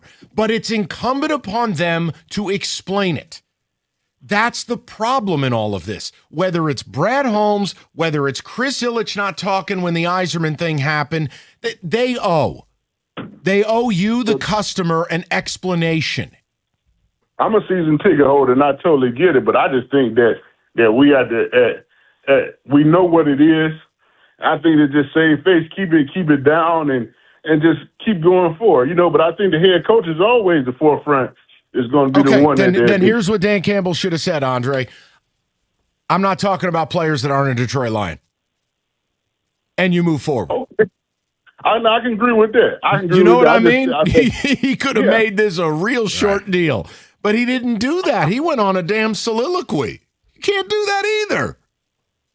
I get it. I just feel like, again, you want to save face and move forward. But, again, those guys get put in a tough situation, you know what I mean, where they, they have to go in and say, hey, man, he's a good guy. It's unfortunate, and let's move forward. But, a short answer could have been, you know what I mean, hey, I'm not talking talking about nobody is not a Lion anymore. And keep going. But, I don't know. I think the head coach that's just part of the part for the course. But Andre, I get that, and look, I know this is all alleged, but imagine you're the family of the people who got robbed and stuff. Do you want to hear? Well, he's a good guy, because you're thinking, no, he's not.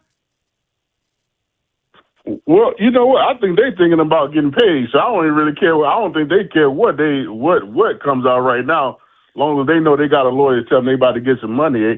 I don't think they care what they hear at this moment. They know they got some money coming in. Oh, okay. All right. Now, listen, it's a good back and forth. Like I said, there ain't nothing to yell about. It's where is Brad Holmes?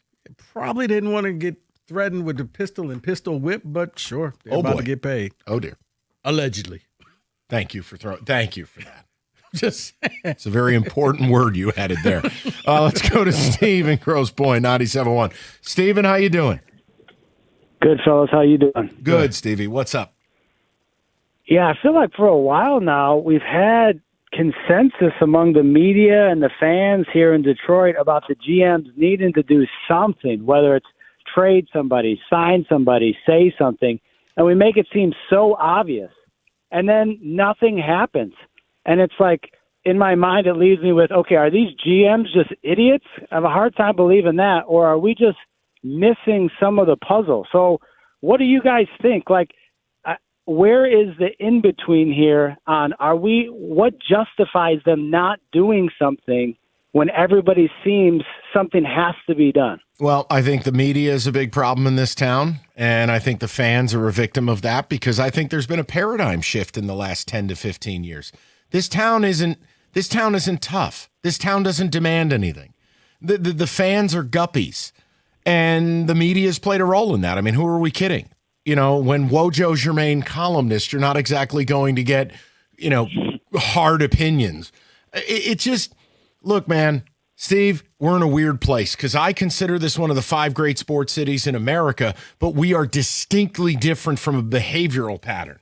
Like, I always laugh when it's like, oh, Rico and Mike are mean. What are you talking about? No, we're just not on the air talking about our favorite up north apple orchard. Like, these teams owe you. We don't owe them. So I'm answering your question the best I can. Steve, these GMs operate in a different environment than what they should be operating in.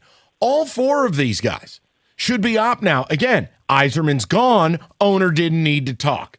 I mean, are you kidding me? That's a firestorm, and it's been allowed to happen. Still hasn't. And you let go of your first-round corner, Steve, who's up facing life in prison. GM can't be found. But don't worry, he'll play dress-up for the draft, or he'll be a smart-ass at the podium talking about receipts. I mean, Steve, that's the problem, because the fans still eat it up.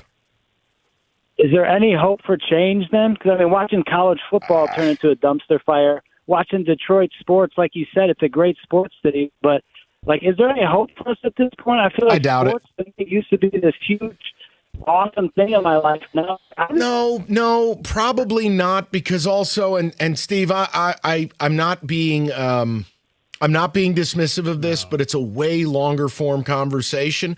The other problem you're seeing is teams owning broadcasts, or what people want to call a corporate partnership, which is basically a station or a paper, whatever it is. You get in bed with the team, and then you're playing a kazoo when they're down 9-1. And I also think that teams are abusing your loyalty and the fans' loyalty because they know you're not going anywhere. Right. So I don't have to do anything. I don't have to say anything because where else are you going to go?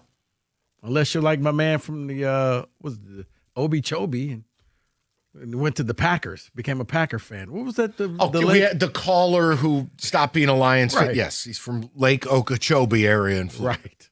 All right. I wanted to connect the dots for the 5 o'clock audience. Otherwise, they thought you were talking about State's backup point guard. It's Okeechobee. Whatever, dude. It's guy ain't good at basketball. 248-539-9797. David, a few texts? No? What do you want to do? Telling Rieger to be Dan quiet. should have said, I'm disappointed. I'm disappointed that it didn't work out, period. That is from Richard. Another texter says, Mike, you're wrong. Campbell was speaking to the man, Terrion, that he knew, and to him, he was a good dude. Yeah, well, he's facing life in prison. So, you know what? That's like saying that's not what's the example? The Charles Manson I knew. Okay, great. So you had a cup of coffee with a guy and you thought he was a decent guy. Cutscene. He's a serial killer. You can't say it. What are you, 12?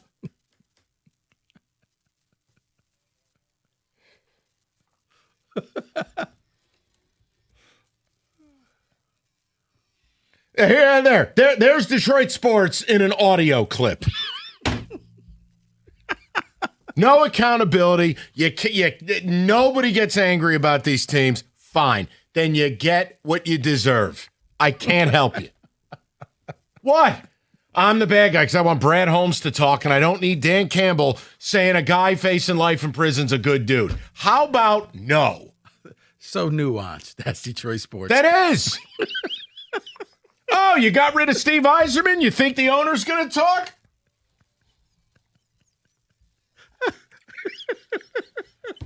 No, you got rid of your first round pick because he's facing 8 felonies because he thought he was Don Corleone. Hey, what about Jalen Duren? Gonna get a comment from Trajan? Don't have a no. I mean, forget it. You're gonna need a kazoo break. It's gonna be like a hydration break in the World Cup. We need a kazoo break. We got to take a deep breath. But hey, it's Hooper's birthday. Right, exactly. Oh, biggest cheating scandal in history. Maybe Woj will write about it.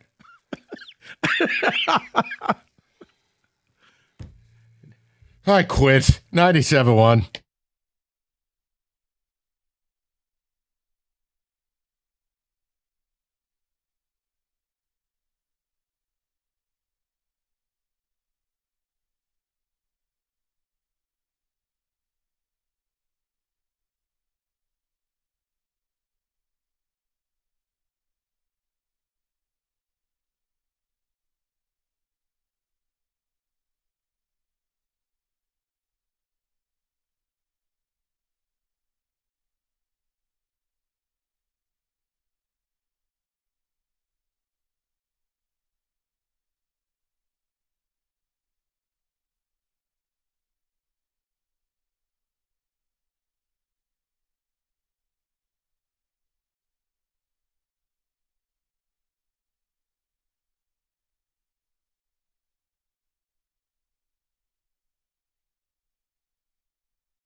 Yes, Rico.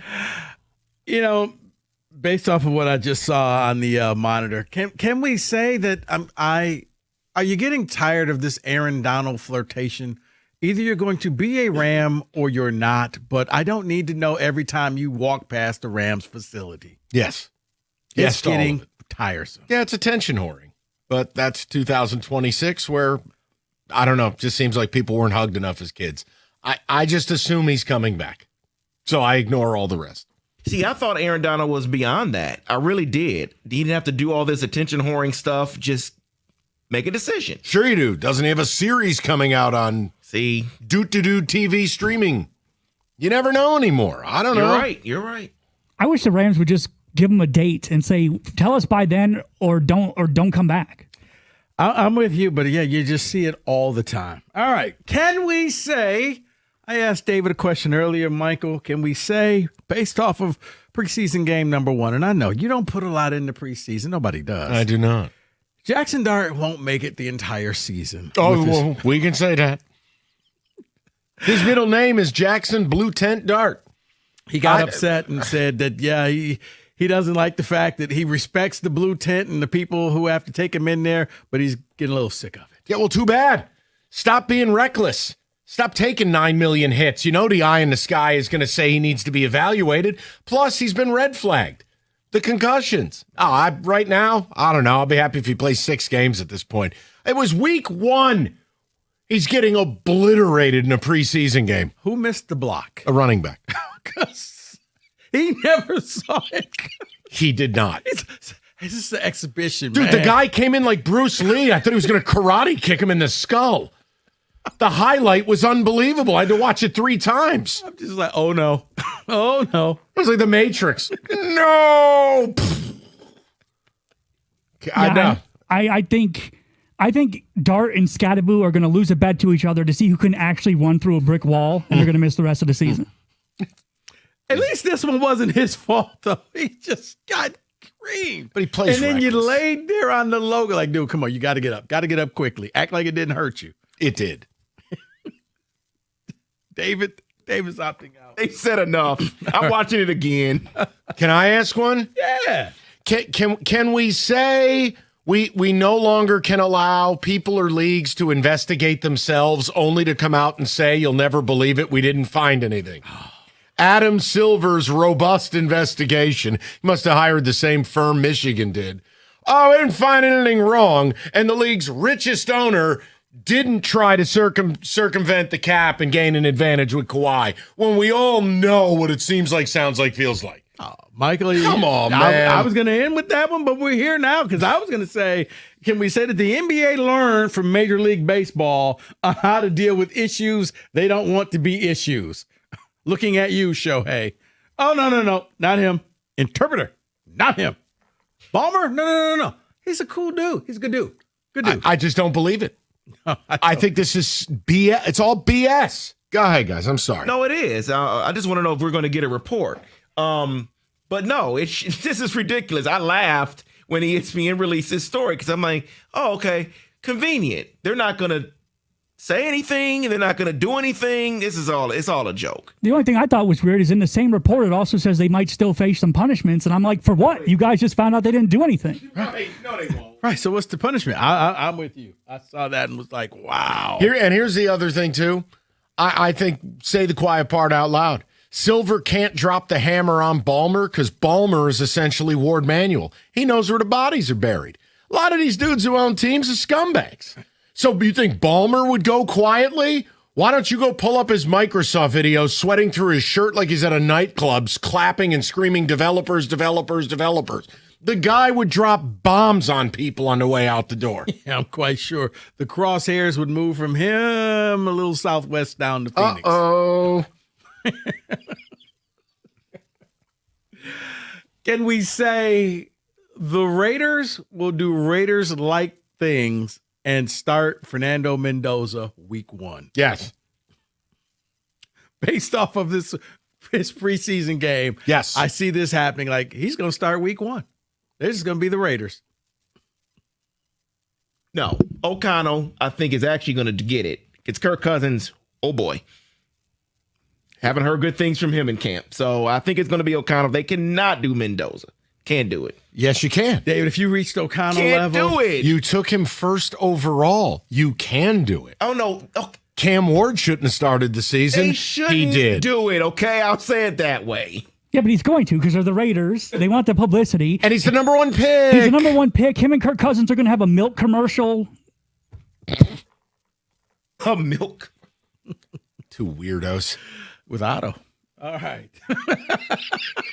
Disgusted with Jeremy Otto, too. Keep it going. Can we say that the Raiders will not look the same because the Bus family is selling the Lakers? I mean, I'm sorry, the Lakers. I'm sorry. The Lakers will not look the same because the Bus family is selling their stake in the team. Yeah, I mean, yeah, but this is the problem. Everyone viewed the Lakers, and rightfully to a point, as this gold standard. The problem is they were a small family business. They were a little bit of a lemonade stand. So I'm going to say no because the market demands it and the team's cachet demands it. You can't buy the Lakers and run it like the Milwaukee Bucks. So I'm going to say no to this one.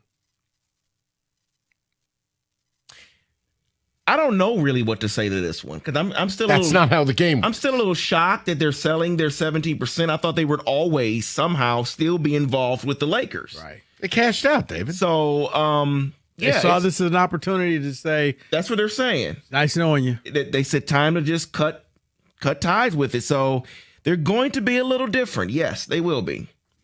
I'm going to say yes because it's crazy that the Lakers, one of the historic franchises in the NBA, have been flipped like a house for like the last 18 months between ownership.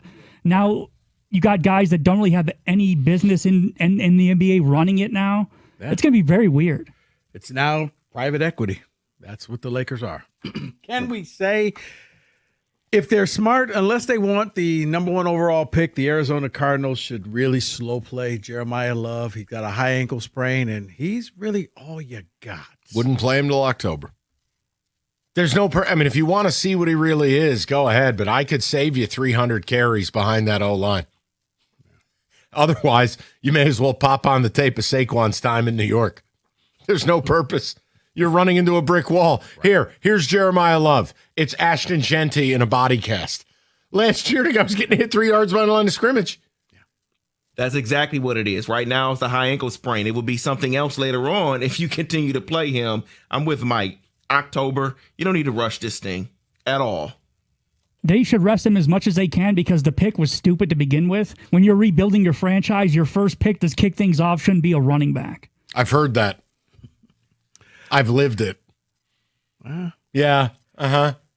Can we say maybe the Rams weren't as stupid as we thought they were with their first round draft pick of Ty Simpson? Maybe they may have lucked into something. No, you're a jerk. This is simple. You're in a Super Bowl window. You're in win now mode, and you got gifted a pick because a stupid team traded it to you. You take a player that can help you now. You got a 40-year-old quarterback. You're the best team in the league. I don't want to hear. I don't give a damn about the future. Go win the damn thing and then burn the stadium down. It was a stupid pick at 13. How dare you ask this? You know better. Did you see his game, Mike? It's preseason. But man, completing passes on Paul Serra, and you want me to care? Oh, man. Completing passes against future Lake Okeechobee residents. That's correct. Can we say, David, did you have something? Can we say that maybe the Buffalo Bills should have taken an extra year to build this stadium? It feels like it, doesn't it? Yeah. The surface sucks. Yeah. The crazy block seating. I don't know, man. But hey, they managed to grift the fans with all those personal seat licenses, so I guess the joke's on us.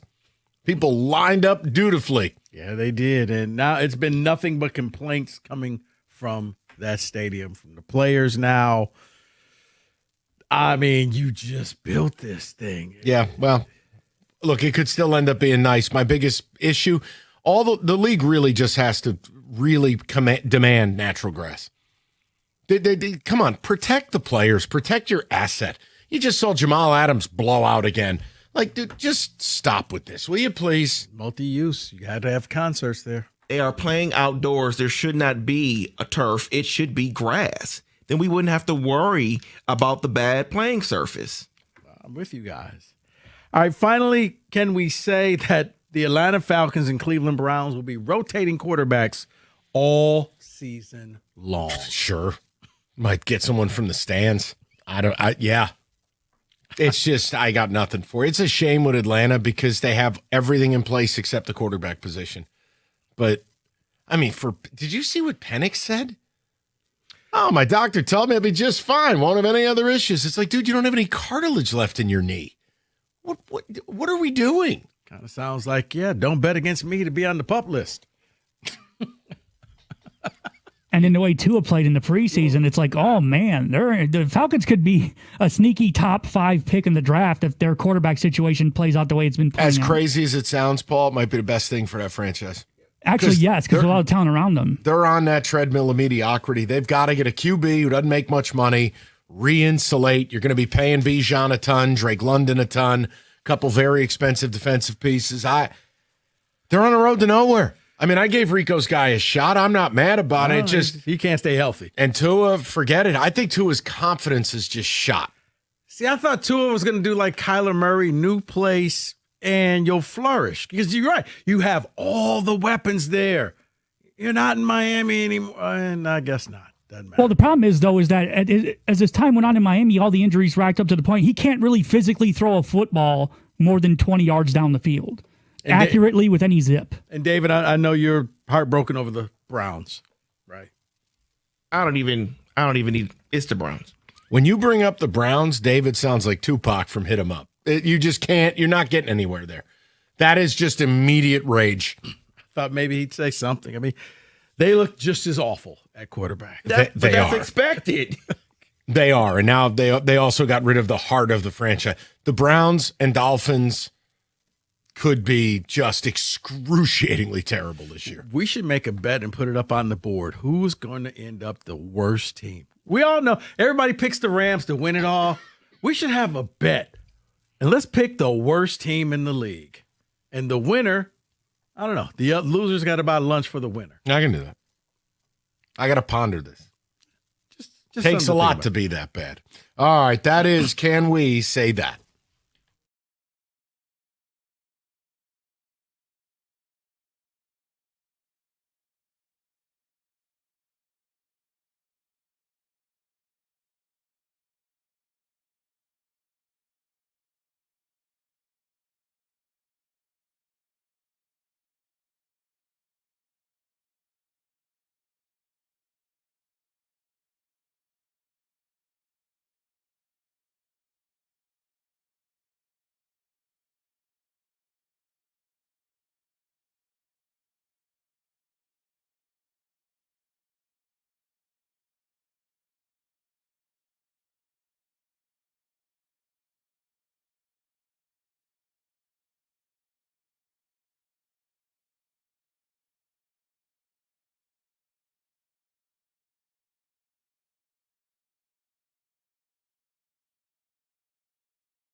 All right, David, couple of texts while Rieger saunters around. Plug in and promote your show, damn it. David, go ahead.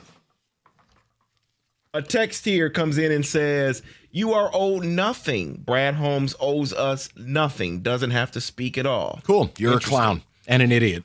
I mean, there's really no other way around it. Like, what are you talking about? The teams only exist because of you, the paying customer. But that's what I was talking about. They know loyalty points kick in. Right. And you're a loyal fan. Don't ever question me. Do me a favor, fan guy on text. Try to cash in your loyalty points. Let me know. Like, you know what? You're just low intellect. It's okay. Is that like Joe Bucks back in the day? Yeah. It is. Yeah, the difference is those you could actually do things with. Get a Diet Coke or something. But they know that the fans will never question, because if you know why? I'm going to tell you why. Okay. Because fans have been made so effing dumb the last 15 years by social media and a softening media. And people now are fed an algorithm of lollipops, back rubs, and bubble baths instead of any hint of reality. And that's how you end up with that garbage on a text. Signed, the Tigers bullpen is the 4th best in baseball since June 1st. yeah, and on the season, they've blown more saves than anyone on the planet. I know what you're talking about. You can shape the stat any way you want. Second in run differential. That's true. Yeah, because when they play these dog water teams, they do win 11-0. Dude, I was listening to your conversation today. I was going on a little bike ride.